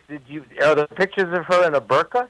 There are. If she's not wearing a burqa, then what is she talking about? Well, because she's there's nothing wonderful, is she? She's covering her whole body. Her face is being seen as she does this broadcast, but she's over there lamenting the death of the Ayatollah, how great he was. But I want you to listen to her. She no longer lives in the United States. She should never be allowed to come back in the country, and I'm hoping that she will be kept from living in the country. By the way, about her, she was daughter of Boston University English professor, Harvard writing teacher, attended prestigious prep schools and was praised in Democrat circles for her activism beginning at age 14. She is a Manson family follower, is what she is. The same sort of mental illness. I'm not kidding. It's the same mental illness that the women. It's funny. You and I think alike. I was thinking I was going to say the word mental illness, and you already said it.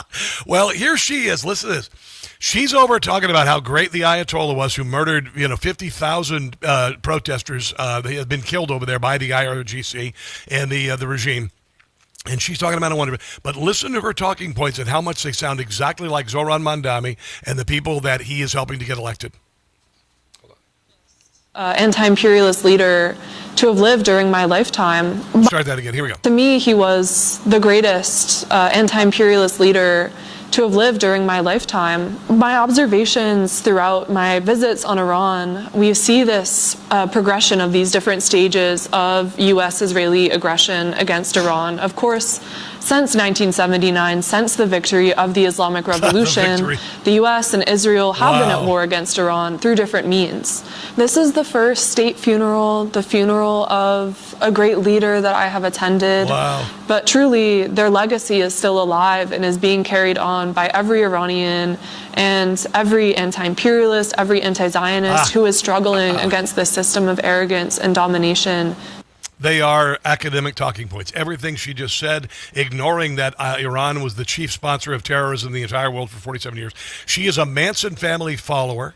She never needs to be allowed back in this country again, ever to step foot back in this country again. Your thoughts? So I heard her say American and Israeli aggression against Iran. And I'm just curious, this is a big country, and Israel's a small country. Name a city in either country, either one, any city, pick a city, and tell me where 10,000 people were screaming death to Iran. Yeah. Where did that, what do you mean aggression? There's only one country on the planet. Yeah. Imagine if the people from Luxembourg were screaming death to France, death to France. All of NATO would jump on the Luxembourgians and shut them up. No, the fact that Iran is a nation in good standing in the United Nations, when the United Nations says in its charter that you have to respect the sovereignty and dignity of fellow member states. And they're screaming death to Israel, right? There's only one country that screams death to America and death to Israel. So it's so twisted and bizarre to hear this lunatic and a moron both at the same time actually say the words American and Israeli aggression against Iran. Here's another moron. Josh Shapiro is the governor of the state of Pennsylvania, and he is a Jew, and he is down with the Democrat Party allowing Democrat socialists who are anti-Semitic. They say that they are anti-Zionist. They are anti-Semitic. That's it. They're just using a different name. Josh Shapiro, the governor who decided that Pennsylvania would not be represented at the 250th anniversary state fair in Washington, D.C., and so two senators, a Republican and a Democrat from Pennsylvania, said, screw you, we're doing it. I want you to listen to Josh Shapiro, who's a complete sellout to the Jewish people and America in general, talking about Donald Trump being a dictator. Only more recently do we have an executive who, again, I think has accumulated way more power than our founders would have hoped or would have liked, who's trying to restrict liberty, who's trying to put a litmus test on who gets more liberty than others. I think it's really dangerous and destructive, the language the president, by the way, even more so the vice president. I believe it. He was standing in front of the Liberty Bell. Joe Biden stood in front of Independence Hall, painted it red with light, and called Trump and his supporters MAGA fascists and enemies of democracy. Then they censored our speech. Honestly, this man is shameless. Your thoughts? Well, a couple things. I'm really tired, Rob, of hearing about someone's name and then saying, who is a Jew? This guy is not a Jew. Rob Carson is a Jew. Lindsey Graham is a Jew. Ted Cruz is a Jew. Yes, and you know who's a Jew? Thane Rosenbaum. Yes, I'm going to decide now on who's a Jew. Good. I don't want to hear about Joe Shapiro. There's nothing Jewish about him. No. You know, this guy endlessly will sell himself out. Look at Schumer. That's not Jewish. Oh, dear God, no. There's nothing Jewish about that. Yes. Right? He's saying, I really like being senator, and I'll say anything. He would side with the anti-Zionists, and then the anti-Zionists would kill him. Yes. It's a self-loathing. It's worse than self-loathing. It's stupid self-loathing. Oh. It's self-loathing, and it's so. You know, we hear this all the time. Kamala Harris's husband was a Jew. Really? Okay, sure. Did you see the social media postings of his daughter? Yeah. Right? Yeah. You know, just because you have a Jewish-sounding last name doesn't mean anything. 100%. Right? Listen, we've got to run Thane Rosenbaum. But I'm telling you, I think they've chosen a very bad year to do this move after it was beaten in 2024. It's the 250th anniversary of our birth. You got people who say that 9/11, we deserved it. The 25th anniversary of 9/11 is coming up. Yeah. They're going to get their asses kicked up between their shoulders, but we've got to do the kicking. They deserve it. 100%. All right, Thane Rosenbaum, you are the absolute best. Homeboys, hillbillies, Hebrews, unite. I love that. Unite. I knew you would sign off with that. All right, brother. We'll talk soon, all right? Take care. Let's take a break and come back. This is the Rob Carson Show.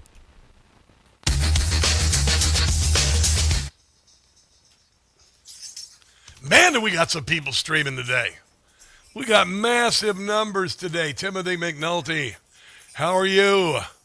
Watching over there on YouTube. And Gladys Kravitz, hello, good to see you today. I miss Charlie Kirk so bad. I know the 10-month anniversary of his murder is this week, if not today. I'm not sure. It might even be today. What a tragedy. What an utter tragedy. We can never forget his murder.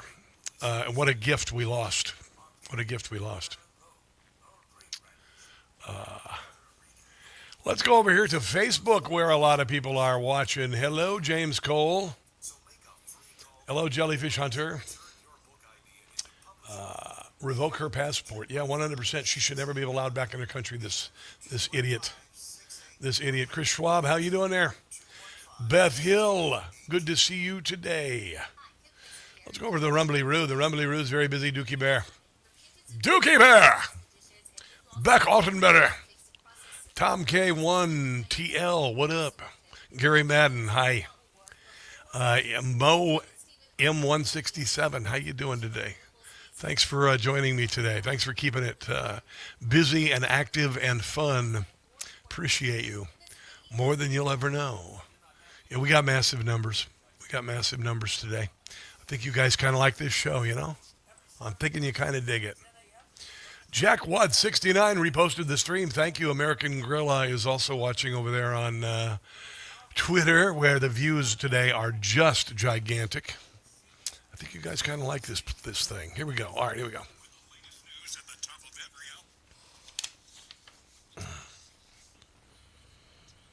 Here we go. I got to talk. I got to talk.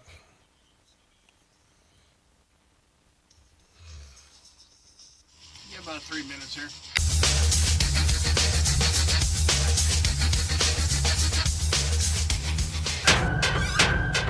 The funeral prayers just began for martyred Iranian leader Syed Ali Khamenei. As you can see behind me, there are hundreds of thousands of people in attendance, and tens of millions are expected to participate over the course of the week-long funeral procession. That is Calla Walsh. She used to work for Elizabeth Warren. Now she's wearing a burqa in Iran, mourning the death of the Ayatollah, who we made into dust. We're here on the second day of the funeral procession of Syed Ali Khamenei. Today, the funeral prayers are about to be delivered, and behind us, over 250 poets are still reciting a continuous 48 hours of poetry in honor of Syed Khamenei, who was an admirer of poetry and literature himself, and a prolific... She should never be allowed to come back in the country again. She's done. She doesn't live here anymore, but she should never be allowed to come back in. She's a U.S. citizen. She is a Manson family follower. She has the same sort of mental illness that liberal left-wing Karens in this country have, a self-loathing, that would result in their death had they visited, say, Gaza.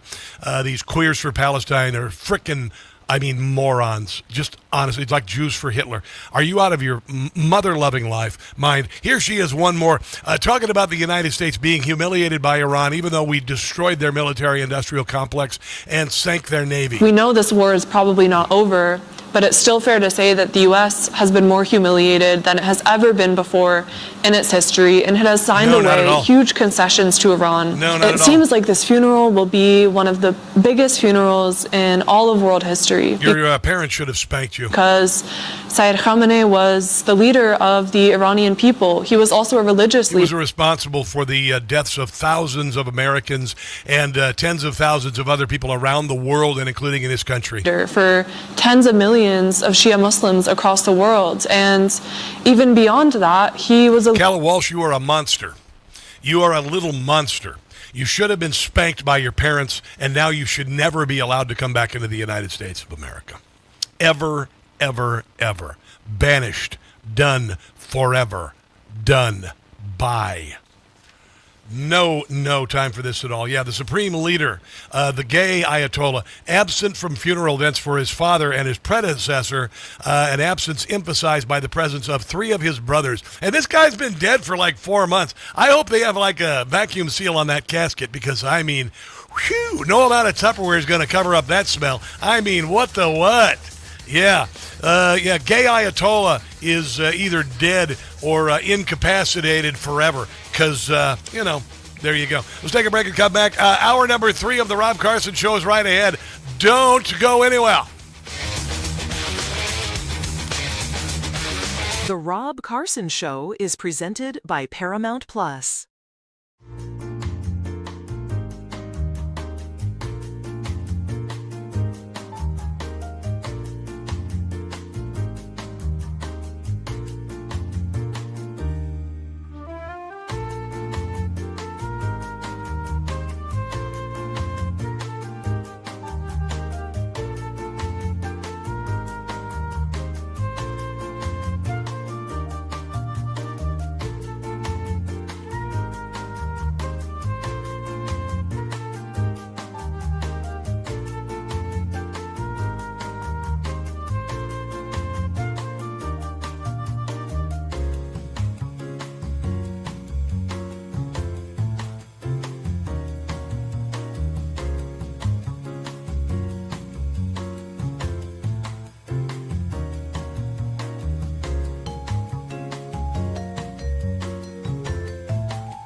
The Rob Carson Show is presented by Paramount Plus. The Agency. All episodes now streaming on Paramount Plus. In a world of espionage, truth is a moving target, and every decision carries a dangerous consequence. This new mission explores what it means to live as a double agent, twice the lies, twice the risk. The lines between ally and enemy blur like never before, and survival depends on trusting no one. Starring Michael Fassbender, Jeffrey Wright, Jodie Turner-Smith, and Richard Gere. Don't miss The Agency. All episodes now streaming on Paramount Plus. In America, on air and on the World Wide Web, this is the Rob Carson Show. This is hour number 3 of the Rob Carson Show after a glorious weekend here in Washington, D.C. An absolutely stellar and wonderful time here with flyovers, military flyovers happening. 850,000 fireworks launched from barges in the Potomac. It was absolutely stunning. It was glorious. I made it down to the National Mall and went to the Great American State Fair, where 11 states decided to boycott because they're D words for Richard. And you know, that's okay, because most of them will be dead by the 300th anniversary. So congratulations. You blew it. You blew the chance of a lifetime. And they decided that they would not represent their people. I like Delaware. Delaware's a joke. I walked into their booth. It was a joke. They had 2 little signs there. I think about all the hard-working farmers in Delaware who'd like to be represented there at that fair because they're proud of what they do. Delaware, believe it or not, does more than just, be Joe Biden's friggin' beach home. Whatever the hell. And I think it's a damn shame. But you know what? I'm not letting them get me down. I could be running a lot of audio today from a bunch of leftists who've been being and whining about America, but I've chosen not to do it because I'm not going to pay any attention to them. I played a little bit of Zohran Mamdani's terrible speech, which, by the way, he really screwed the pooch, man, with a lot of New Yorkers. And he may have his little cabal of America haters, but we're going to overwhelm them. We're going to destroy them. We're going to destroy this communist movement in America. This is kind of funny. This is on the Rubin Report today. U.S. Senator Graham Platter, candidate, suddenly cancels campaign event amid reports more damaging information could drop soon. By the way, Susan Collins is now ahead. Fox survey out indicates the Senate race in Maine is shaping up to be a very close contest. Our new poll finds Republican incumbent Senator Susan Collins has a small 3 percentage point lead advantage over Democrat challenger Graham Platter. This means that she's really ahead by about a dozen. He is toast. He's never going to be a senator, and neither is James Tallarico, by the way. What a joke. What a limp-wristed little soy boy he is. Unbelievable. Senate hopeful says Texas home to the best drag queens in the nation in resurfaced comments. Tallarico, neck and neck with Paxton in polling, faces scrutiny over past remarks on transgender children and claiming that God is non-binary. Unbelievable. These were the best that the Democrat Party could come up with for men, because no man who is proud of being not just because he was born a man, but proud of the things that come with being a man, maybe fatherhood, maybe being a great husband, a lot of things about being a man that a transgendered individual who was born a woman will never understand. Sorry, that's just the way it is. But the Democrat Party, the best they had to offer was these 2 fools. And then a fool in Michigan who's an anti-Semite and a radical Islamist. That's your Democrat Party. Thankfully, they are doing what I said they were going to do, and that is descending into hell. That's your Democrat Party. They are falling apart. They are falling apart. Stay positive. FIFA has rejected Belgium's attempt to appeal America's top scorer, Flo Balogun's reinstatement for tonight's game. Here's a report from Fox. Gillian, extraordinary developments in just the last few minutes. We heard directly from FIFA. They have ruled Belgium's appeal against the reinstatement of Flo Balogun for tonight's critical game as inadmissible. They say that Belgium was not a party to this process and therefore has no standing for that appeal. Now, the president was saying this morning that the red card that he got, the penalty wasn't there. It was a joke, and everybody said that the penalty was a joke, and it removed Balogun, and then America appealed it, and then FIFA said, he's back in the game. So sorry. Too bad, so sad. We got the original lineups, and you're going to have to take on America, the entire team. All right, there you go. I don't know much about it. I'm just going to be honest. I don't know much about soccer. I'm thrilled about the United States team and how successful they've been. And this game tonight in Seattle, I doubt I'll watch it. Do you know why? Not because I'm not interested. It's because I'm superstitious. I haven't watched a whole lot of the games. I just have not watched a whole lot. And if I suddenly become the biggest soccer fan for America, it's not going to. So no. I'm completely superstitious about this. Oh, and by the way, did you see what's his name? The senator wearing the Mexican jersey. The former astronaut senator Mark Kelly. He's wearing a Mexico jersey. What a jackweed he is! My Lord, what a complete and utter maroon that he is. But tonight's the game. Tonight's at 8:00. It should be a lot of fun. President of the United States delivered a couple of brilliant addresses this week, and I want to highlight a little bit more. Do a little refresh. A little weave and retrieve. So it's one of the conventions of radio that I like to call the weave and retrieve. If something's good, you bring it back, the weave and retrieve. That's a Rob Carson original expression, by the way. You can be loyal to Karl Marx, or you can be loyal to America. You can be a communist, or you can be a patriot. You cannot be both. As for those who peddle Marxist lies about our heritage, who tell our children that we live on stolen land, or that our heroes were oppressors, they're doing something much worse than slandering our past. They are slandering and attacking our future. Not going to let that happen. Nope. They're trying to tear down the great American character, to destroy the people who declared independence, who crossed the Delaware, who settled the West, and who conquered the skies. You know who those people are. But we will never let that happen. Our American ancestors did not shed their blood at Congress. We will fight you at the ballot box, and if you really want to fight, you will get your rear end handed to you. Concord and Trenton, Gettysburg and Shiloh, Midway and Normandy, just so that a band of thieves, radicals, and lunatics could come in and loot and pillage our nation. Our heroes died to win, build, and to save, and to build truly a great country. And you know why? Because the hardworking people of America feed their sorry rear ends. I saw this jackweed screaming about white people, how evil they were. I hate to tell you this, son. Probably white farmers raised your breakfast and raised your lunch and provided the food that you eat every day. And there's a good opportunity that probably some Italians or maybe Germans or people of English descent drove your goods to your Whole Foods or whatever stupid market you shop at. Maybe your co-op or whatever. You don't get fed. You don't live in a house. Okay, if you don't have, white people supposedly doing the hard work. My family, my biological family came here from Germany and England, and they settled down in America's heartland, which was not the breadbasket of the world at the time. They chose to plow the fields. They chose to make America the breadbasket for the entire world and feed a country. And honestly, how about shut up? Because if us supposed white people decided to strike, the whole country would shut down. And I'm just tired of it. I'm tired of haters of America. I'm tired of people talking about white supremacy. I have worked my rear end off my entire life. I went from age 18 to age 30 without a television. All I had was a boombox. When I was in college, I made $3.35 an hour.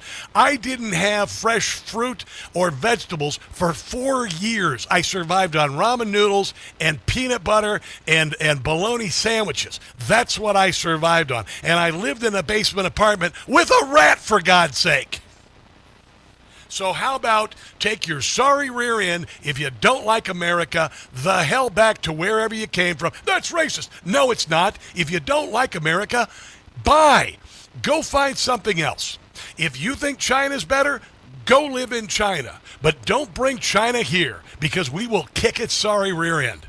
I'm just bloody done with this nonsense. Over the weekend, all of this nonsense, Ro Khanna talking about how Zoran Mondami's speech was so great. No, it wasn't. It was terrible.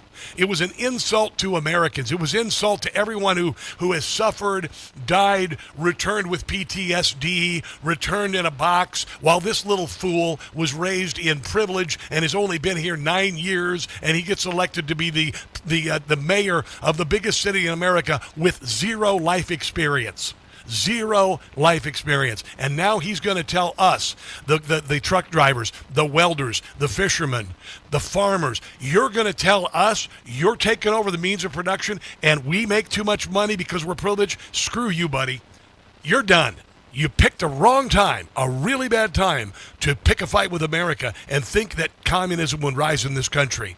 Because I got about 100 million friends who ain't going to let that happen. And all of your little soy boys and whatnot, you do not hold a candle to the people of America who are patriotic, who believe in the Second Amendment and the First Amendment. Thank you very much.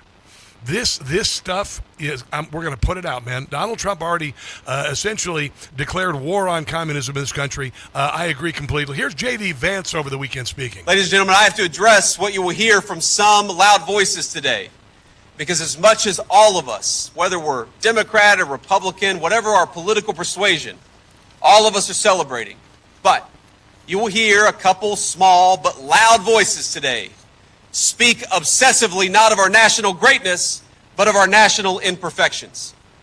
They will speak of the powerless and the dispossessed. They will tell you that America is just another country where the weak struggle against the strong. And if they acknowledge that there is anything to be proud of in our history, they'll say it's the fact that sometimes the powerless have won a zero-sum battle. They're wrong. They'll talk about America's sins with the anger and zeal of a brimstone preacher, but without any of the grace or forgiveness that must be present in the Christian faith. Almost every great invention that propelled us from the Dark Ages came from the United States of America since our inception. We are the greatest country in the history of the world. We have nothing to apologize for because we already have. That's it. Let's take a break and come back. This is The Rob Carson Show.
UCBM.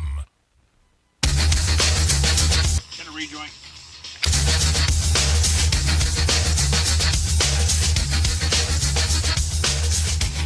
But in most places on earth, they believe that your rights come from your government and from your laws. But ours was founded on the belief that your rights come from your Creator and from God. Come on. Rage Against the Machine. So this idiot in Colorado, Milat Kiros, who is an anti-Semite, Democrat socialist with no life experience. She's 29 years old. She made $30,000 last year, owes $250,000 in student debt, and has been in college for 12 years. Yeah. Here she is being spoken to by Ali Velshi, who's a moron on MS Now. And she says, socialism is real easy. Listen to her childlike understanding of socialism, ignoring the fact that socialism left 100 million people in body pits last century. Listen to this childlike idiot. No, actually, she's not childlike, because children are good. She's awful. I want to quote something that you said during a speech in mid-May, obviously before your victory, about the basics of your ideology. I want to dig into it a little bit with you. You said every single issue that I looked at where we thought there was a problem that was persisting, we already figured out the solution a long time ago. Yeah, you solve homelessness by giving people housing. You solve hunger by giving people food. Yeah, you solve hunger by just feeding people, and homelessness by giving them houses. Where the hell have we been spending all this money on food and houses? Oh, wait. You solve health care by going to a single-payer system. Now, I'll just tell you my bias here. I grew up in Canada where, like why don't you go back? Every other developed country has universal health care. And it's crap. But tell me about this. Nobody goes to Canada for health care. Because there are some who would paint you and other DSA members as radicals. You're trying to make the argument that this is common sense. Listen to this. It is common sense, right? If you look at the data, if you look at the research, it is cheaper to house someone than to leave them homeless. It is cheaper to heal someone and give them treatment than it is to let them get sick and to deal with getting the last minute, excruciating treatment at the very end. I think we could solve homelessness by giving everybody a home. Oh my God. We are in the only country in the world where the poor people are the fattest. I mean, and trust me, I know this. I went to Walmart. I have a Walmart near me. It's like the island of Dr. Moreau. I swear to God. I took pictures. I'm like, this is dystopian. I mean, I'll bet you 85% of the people there had type 2 diabetes. And I swear, more people in the three-wheeled electric carts go groceries because they're so fat they can't walk around the store. I mean, like, wow. Like, wow. On a side note, this is the first time that I've had to buy feminine products for a while. My daughter's staying with me. Wow, have they evolved? Did you know they come in sizes now? Did you know that like dress sizes and all that? Doesn't make any sense. You don't know what a 2 is. You don't know what a 4 is. I'd worry about an 8. I don't know what the hell an 8 is. Why? How big is 8? How big is 8?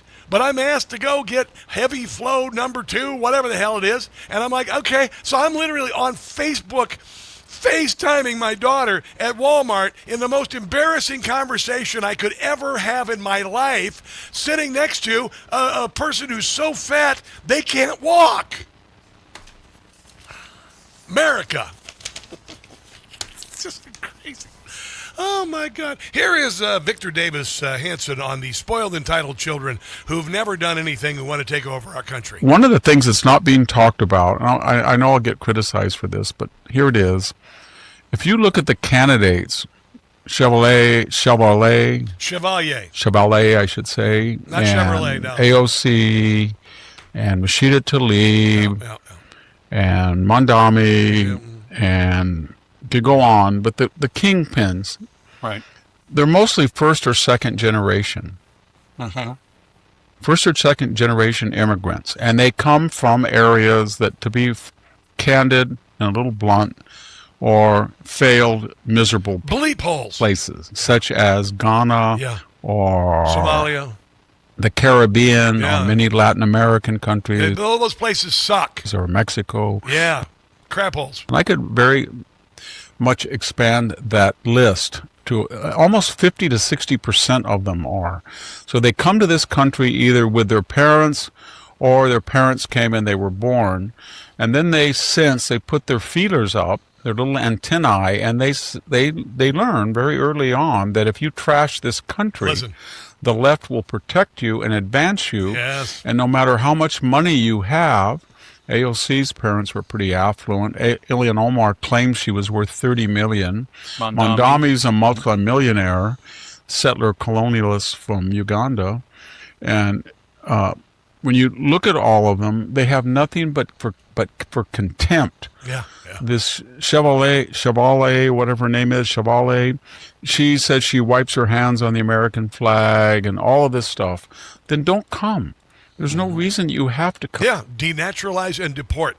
Ilhan Omar, number one. Here is Victor Davis Hanson talking about how resilient and durable we are. I think we're doing pretty well. Our Constitution has been under a stress test lately, but it's durable. It's the oldest constitutional republic in the world right now.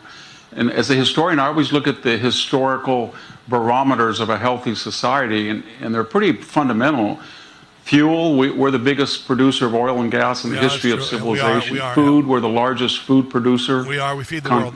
Contrast to China that imports 30% of its food, 11 million barrels of oil a day. Our military recruitment's up. Huge. We're starting to stress quantity and different types of procurement and weaponry. It's at its zenith. I think it's very good. Our fertility rate, Shannon, has gone back up to about 1.71. It's not where it should at the millennium. No. That's a good barometer. I think most of our worries are about unity. I think there's a little recrudescent. That's why the left is dividing us. And here's the reason why. It's no longer empirical and inductive reasoning anymore. It's more indoctrination, especially in the social science and humanities. So what basically, and He's talking about our university and primary education. These are the people who train our K through 12 young people. So from K through 12 to the BA for about almost half the country, they're getting drummed into them that we're a racist, sexist country that was bad at the beginning, that got worse during our maturity, and is it awful now. And so we've really got to address that and reintroduce civic education and basic history. We don't teach history. History is now melodrama about the sins of the past rather than tragedy, where certain things happen in the world and we try to overcome them. And then the final thing is... Yeah, we don't need to apologize anymore. Sorry. We have been trying to become a more perfect union for 250 years, and we are the greatest engine of individual and economic freedom in the history of mankind. No more apologies. Let's take a break and come back. This is the Rob Carson Show. The Rob Carson Show is presented by Paramount Plus. The Agency. All episodes now streaming on Paramount Plus. In a world of espionage, truth is a moving target, and every decision carries a dangerous consequence. This new mission explores what it means to live as a double agent, twice the lies, twice the risk. The lines between ally and enemy blur like never before, and survival depends on trusting no one. Starring Michael Fassbender, Jeffrey Wright, Jodie Turner-Smith, and Richard Gere. Don't miss The Agency. All episodes now streaming on Paramount Plus.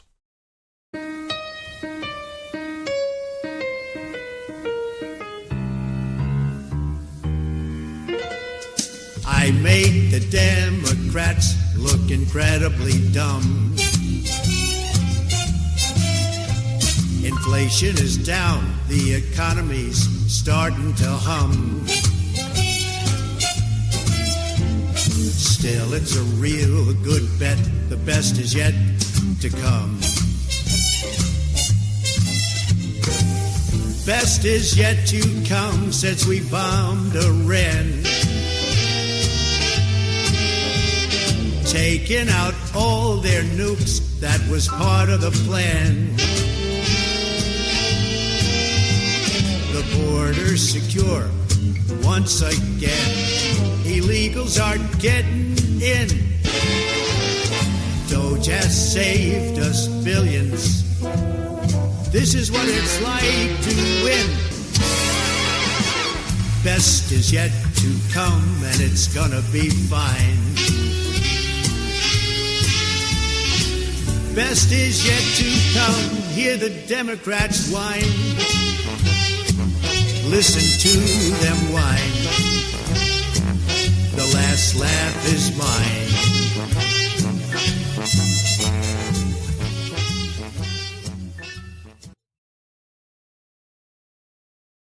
Hey guys, it's Carson for Ghost Bed. Do you really want another summer like last summer, barely sleeping because you were too hot all night? People blame summer heat for bad sleep when it really may be their mattress trapping heat. And if you already sleep hot, summer only makes it worse. That's why I switched to Ghost Bed. Helps keep you cool all night, no waking up sweaty, tossing and turning, or throwing the covers off at 2 a.m. Cooling tech is built into every mattress. It's not some expensive upgrade you have to pay extra for. Hot sleepers are some of Ghost Bed's happiest customers. Read the reviews. You get incredible support, less stiffness, deeper sleep, more rested mornings. I got my Ghost Bed about 6 months ago, and it changed my life. Ghost Bed gives you 101 nights to try it at home. You can sleep on it all summer long and feel the difference for yourself. How many more summers are you going to waste on bad sleep? Ghost Bed is currently having their 4th of July sale, offering my audience an extra 10% off. Go to ghostbed.com/Carson. Use the promo code Carson. That's ghostbed.com/Carson, promo code Carson.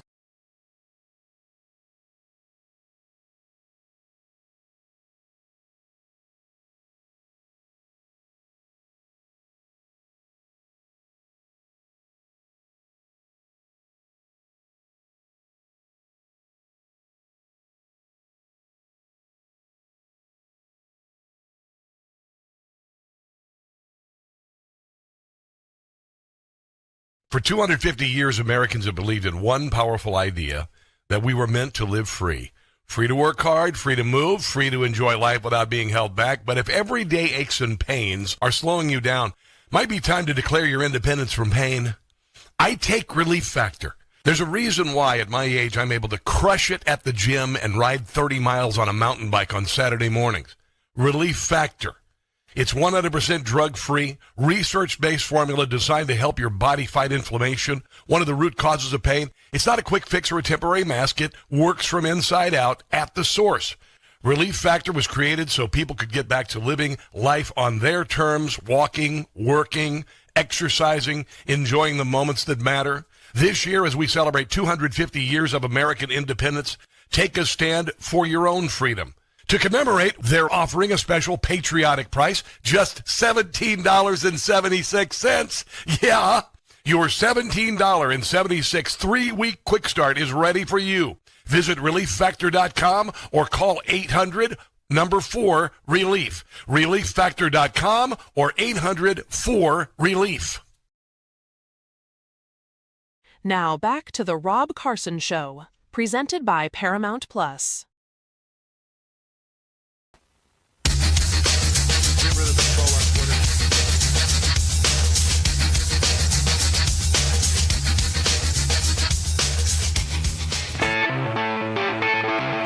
That's Gary Clark Jr. He's an amazing blues guitarist. And vocalist, by the way. And vocalist, yeah. So Paul Pelosi got arrested. I guess he got arrested. Facing a hit-and-run charge, according to Napa County Sheriff's Office. Here is the story. And by the way, he's 86 years old. It's probably time for Grampy to lose his keys. Paul Pelosi, the husband of U.S. Representative and Speaker Emeritus Nancy Pelosi, is accused in a hit-and-run crash. Napa County Sheriff's deputies say it happened in the town of Yountville yesterday. They say Pelosi was driving a convertible when he crashed into an empty parked car and then took off. Wow. CHP officers say Pelosi continued driving until his car became disabled. Officers say Pelosi admitted to them he had hit something but didn't know what it was. DUI was ruled out in this case. A preliminary alcohol screening detected no alcohol in his system. Pelosi was not arrested, but deputies say a reevaluation referral will be submitted to the DMV. In response to this crash, the Pelosi family says in part that he has personally apologized to the owner of the vehicle and assured them that he also had a DUI. And if I'm not mistaken, this should, if it were the rest of us, result in some sort of jail time. Don't you suppose a DUI and then a hit and run, maybe, if it wasn't a Pelosi. Why do they let him drive? Lucky to be alive, Paul Pelosi. Jim Gossett. Another hit and run. As a driver, he's done Paul Pelosi. That is really good, James. My goodness. What a crash, was a crash and dash from the scene. Paul Pelosi was fleeing. Major time for his latest crime. That is what Paul ought to be seeing for his well-being. DUI, God before, punishment should get more. Paul Pelosi. Dancing's hot. Can't be doing that. License they ought to seize and take his car keys right away. They haven't been pressed. Liberal media is never nosy. Excuse me, can't you see? Gonna get off scot-free, Paul Pelosi. That's the way it works in this country, isn't it? Paul Pelosi. That is Jim Gossett. You can go to patreon.com, Jim Gossett Comedy, and support him because he is a genius. He is a friggin' genius. Coming up, Stephen A. Smith talks to Tom Homan about Joe Biden's open border. And even old Stephen A. Smith is like, why'd they do that? Why'd they do that? And Homan's going to give him the down low. We would not be celebrating the 250th birth of our nation if it weren't for a very strong foundation, a genius foundation by our framers. Hamilton built America's financial foundation on the principle of sound, stable money, a principle later embodied by the gold standard, which was abandoned in 1971. Since then, we've seen your dollar worth a lot less. It doesn't buy as much. It's hard, man. I know this. I just saw my power bill for my one-bedroom apartment. Goes from $130 to $240 for like 500, 600 square feet. What is the foundation of your savings? Is it gold? Well, maybe it should be. Is it something that can be shaken, disrupted, or devalued? Might want to consider. Birch Gold, yeah. They've been helping Americans solidify their savings with gold for 15 years. They will help you convert an existing IRA or 401k into a tax-sheltered IRA in gold. They did that for me, and I'm going to let it ride for 10 years. Learn how gold fits into your portfolio. All you got to do is just text my name, Rob, to 989898. You know it. It's easy. It's easy. You're going to get a free, no-obligation information kit. A-plus rating from the BBB, and more importantly, they've got my money. All right? They have my money. It doesn't get any more real than that. They have my money.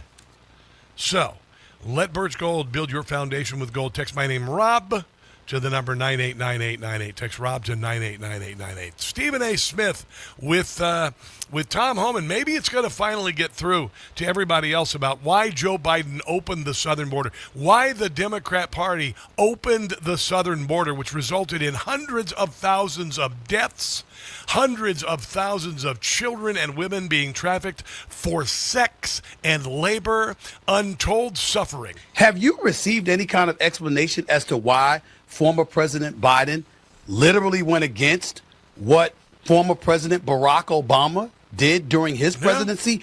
And the numbers show he actually deported more immigrants out of this country than Trump did. Yet Biden comes into office in 2020 and he went completely against what Obama had done. Yeah. You ever received intel explanation as to why he did that?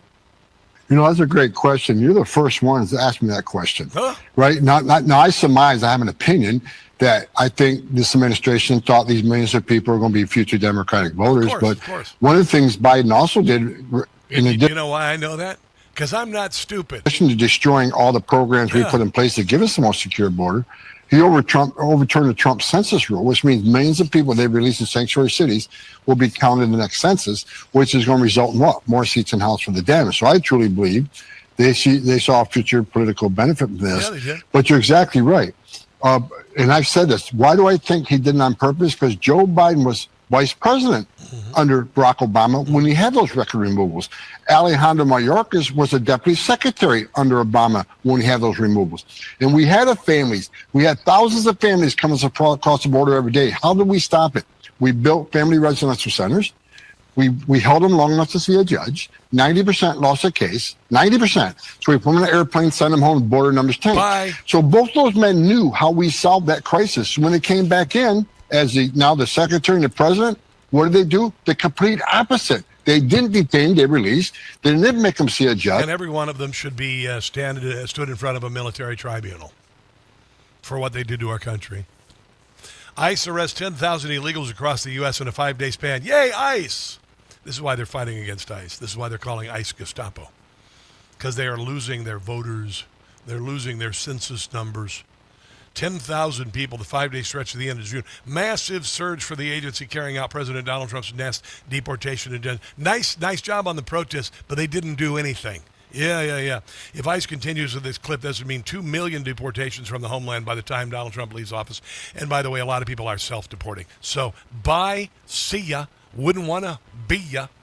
The words of Wesley Snipes. Thank you very much. HUD Secretary Scott Turner just released a bombshell report that found between 2021 and 2024, the foreign-born population accounted for more than 60% of rental demand growth. This is why your rent is so bloody high. This is why your mortgage, the price of a home in America doubled during Joe Biden's presidency. When you have over 12 million people coming over our borders unchecked, unvetted, this is straining our housing market from a supply standpoint, from an affordability standpoint. HUD just put out a report and found that between 2021 and 2024, the foreign-born population in our country in just 3 short years is 6 million people, which is the most in that period of time in American history. And so we cannot forego the thought that because of illegal immigration, because of people coming to our country, prices have risen. Yeah, it says that in the West, $628,000 is the average home price. In the South, $362,000. In the Midwest, $319,000. And in the Northeast, $503,000. Supply has been squeezed, but we're working very hard at HUD, along with the president and other leaders in the administration, to bring down the cost and raise the supply. Yeah, you see, they talk about affordability, but Joe Biden made things unaffordable. Yeah, that's the truth. Let's take a break and come back. This is The Rob Carson Show.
Shane, right? Yeah, Shane, mate. Shane, right?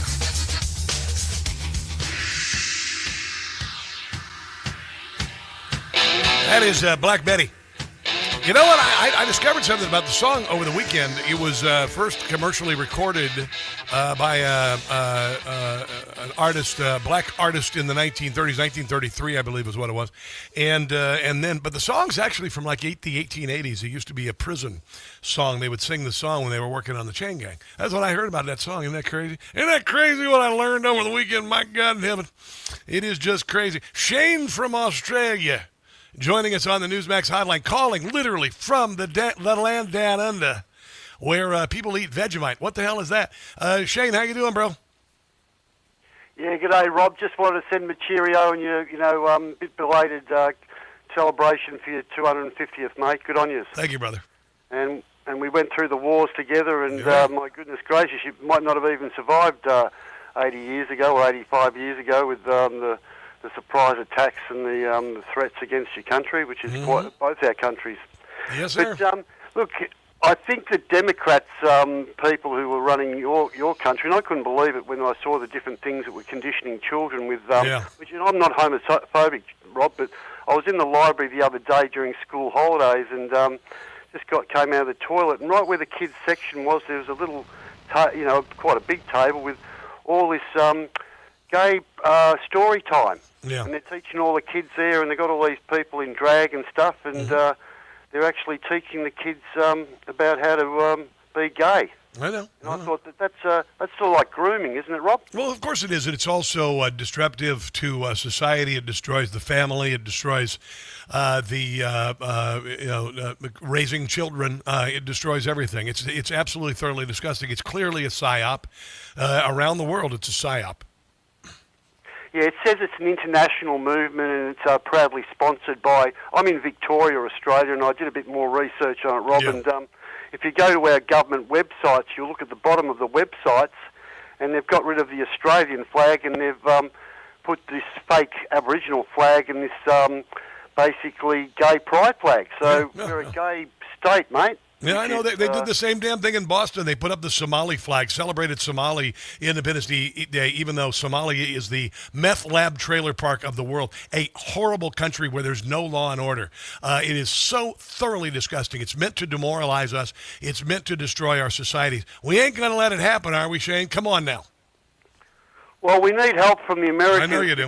Because we seem to be run by foreign corporations, mate, and they seem to want to make our young kids very susceptible to conditioning and grooming of homosexual behaviour, which I find really for me, as I say, I'm not homophobic. If someone's natural and they're homosexual, that's great. But when you're conditioning children to be confused, it's grotesque, and they don't know who they are, that's going to create I've worked with problems with this for a long time, mate, and that's why I'm ringing you. I'm very concerned about. Well, yeah, this transgenderism bullcrap. Converting children to the opposite sex, which is not possible. All you're doing is creating mutilated eunuchs for life. This is the same sort of stuff that Joseph Mengele did on twins, the surgeries, and they ultimately ended up killing the children. It is so utterly sickening, and I hope we wake up from this one day, and the people who have done this to us are held responsible. Shane, I got to run, brother.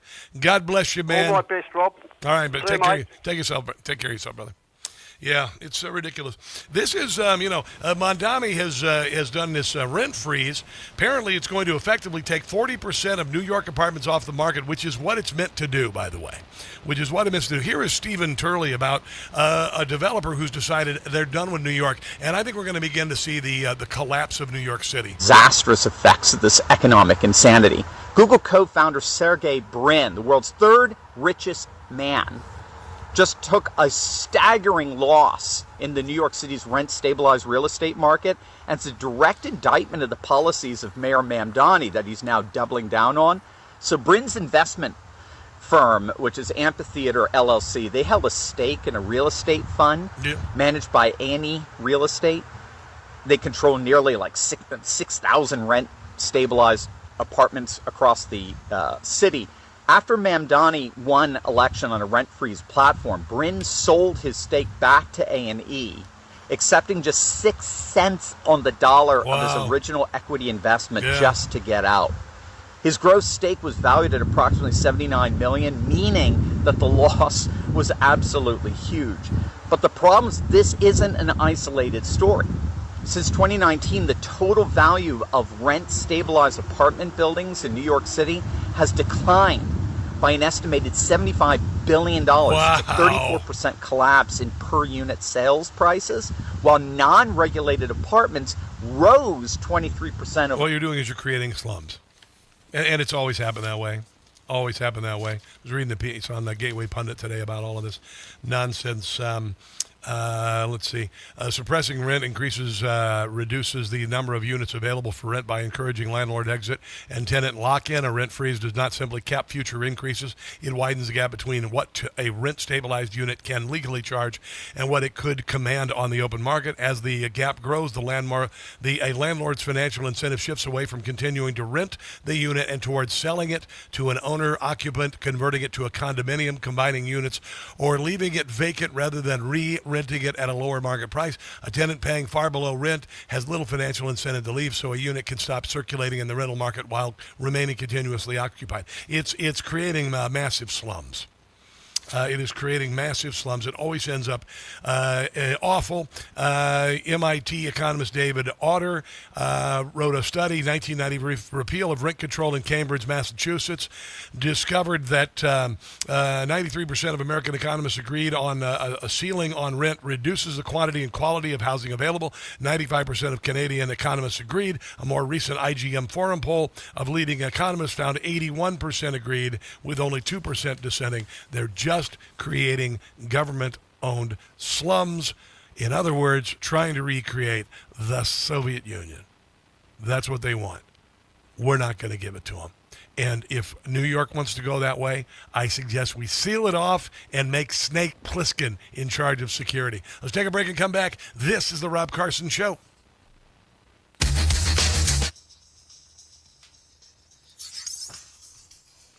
Hi, kids. I'm going to figure out real quick what I'm doing in the next break here. Hello.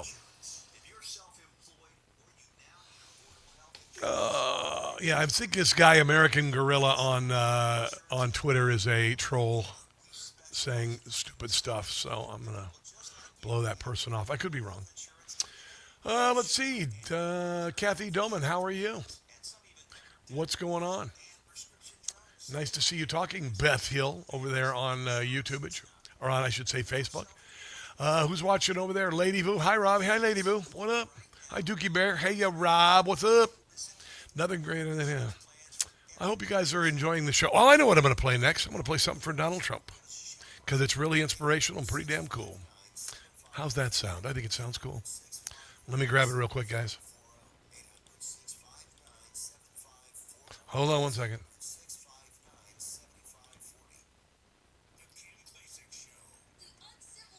All right. Beck Hottenberry, how are you? Scott Davies, Timothy McNulty, you guys have been very busy over there, and we have massive views on X today. Gigantic numbers on X today. Glad to have you watching on all the platforms today. I hope you're enjoying yourselves, because I'm having a blast. I'm off tomorrow, by the way. I'm off tomorrow. All right, I've got to talk here real quick.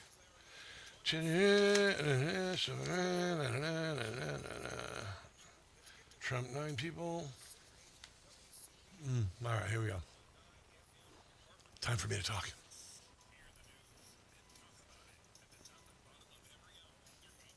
Here we go. Time for me to talk.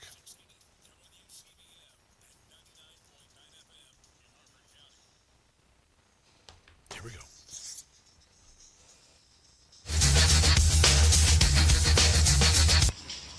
.315.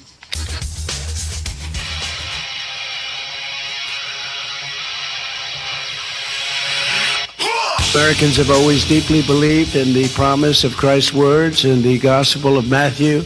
With God, all things are possible. With God, all things are possible, right? The president delivered a bunch of great speeches over the weekend. the left caterwauled, the left boycotted, the left threw a temper tantrum. And as far as I'm concerned, screw them. If you don't want to celebrate the greatness of this country, screw you. We're just going to beat you. You have declared war on us. Now we are declaring war. We are responding in kind, but we're not going to respond in kind. We're going to respond tenfold, and we're going to crush this communist nonsense that's happening in the country. This is Doug Burgum was on with Dana Bash this weekend, and the Democrat Party and the leftist media.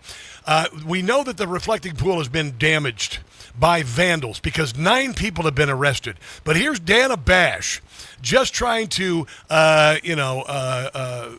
say that they're making it up. Listen to this, and then Burgum just having her for lunch. And you're 100% sure that what happened with the liner was vandalism. You can prove it. Oh yeah, absolutely can, and as we drain it, we've got all the photographs we can see. I mean, there's no possible way. With photographs of a person or people cutting a 300 or 350 foot gash in the bottom of the reflecting pool. Dana, I'm not sure why you and others in the media think that you want to keep trying to question whether or not this is an industrial liner. Every farmer and rancher in America that's had their pickup liner lined by this sprayed-on liner knows that you literally, it would never just like peel off or fall off. This is like a strong material, and it's the size of 8 football fields. And the only way you can end up with actual slices in one spot and not the other is that someone physically cut it. And so the media the pool itself wants to do anything they can, even though the left burned their way across America, caused $2 billion worth of damage, and they're having a hard time believing that a bunch of petulant children would destroy the reflecting pool because Donald Trump wanted to make it great again. Honestly, again, laughable. They're on the dark side of on the wrong side of good and the wrong side of God. That's the way they are. That's the way the left is. Again, they picked a really bad time to pick a fight with America during her 250th year with Donald Trump as the president and with the 25th anniversary of 9/11 coming up, and people who are running who hate America, hate the Jews in Israel, and say that we deserve 9/11. It's not going to end well for them. I would ask you, stay focused, stay positive, overwhelm them with joy and faith and patriotism. I'll handle the mockery, ridicule, and satire, and we will keel haul them in November. And by the way, Tallarico is behind, and Graham Plattner are behind in their races, in their respective races in Texas and in Maine. God bless you, America's founded Donald Trump, our military, and until tomorrow, which is Tuesday, I won't be here, by the way. Don't catch the stupid. I'll be back Wednesday.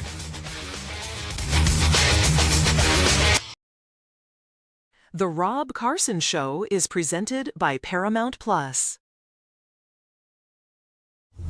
Information. Truth is freedom. Is Newsmax. It's real news for real people.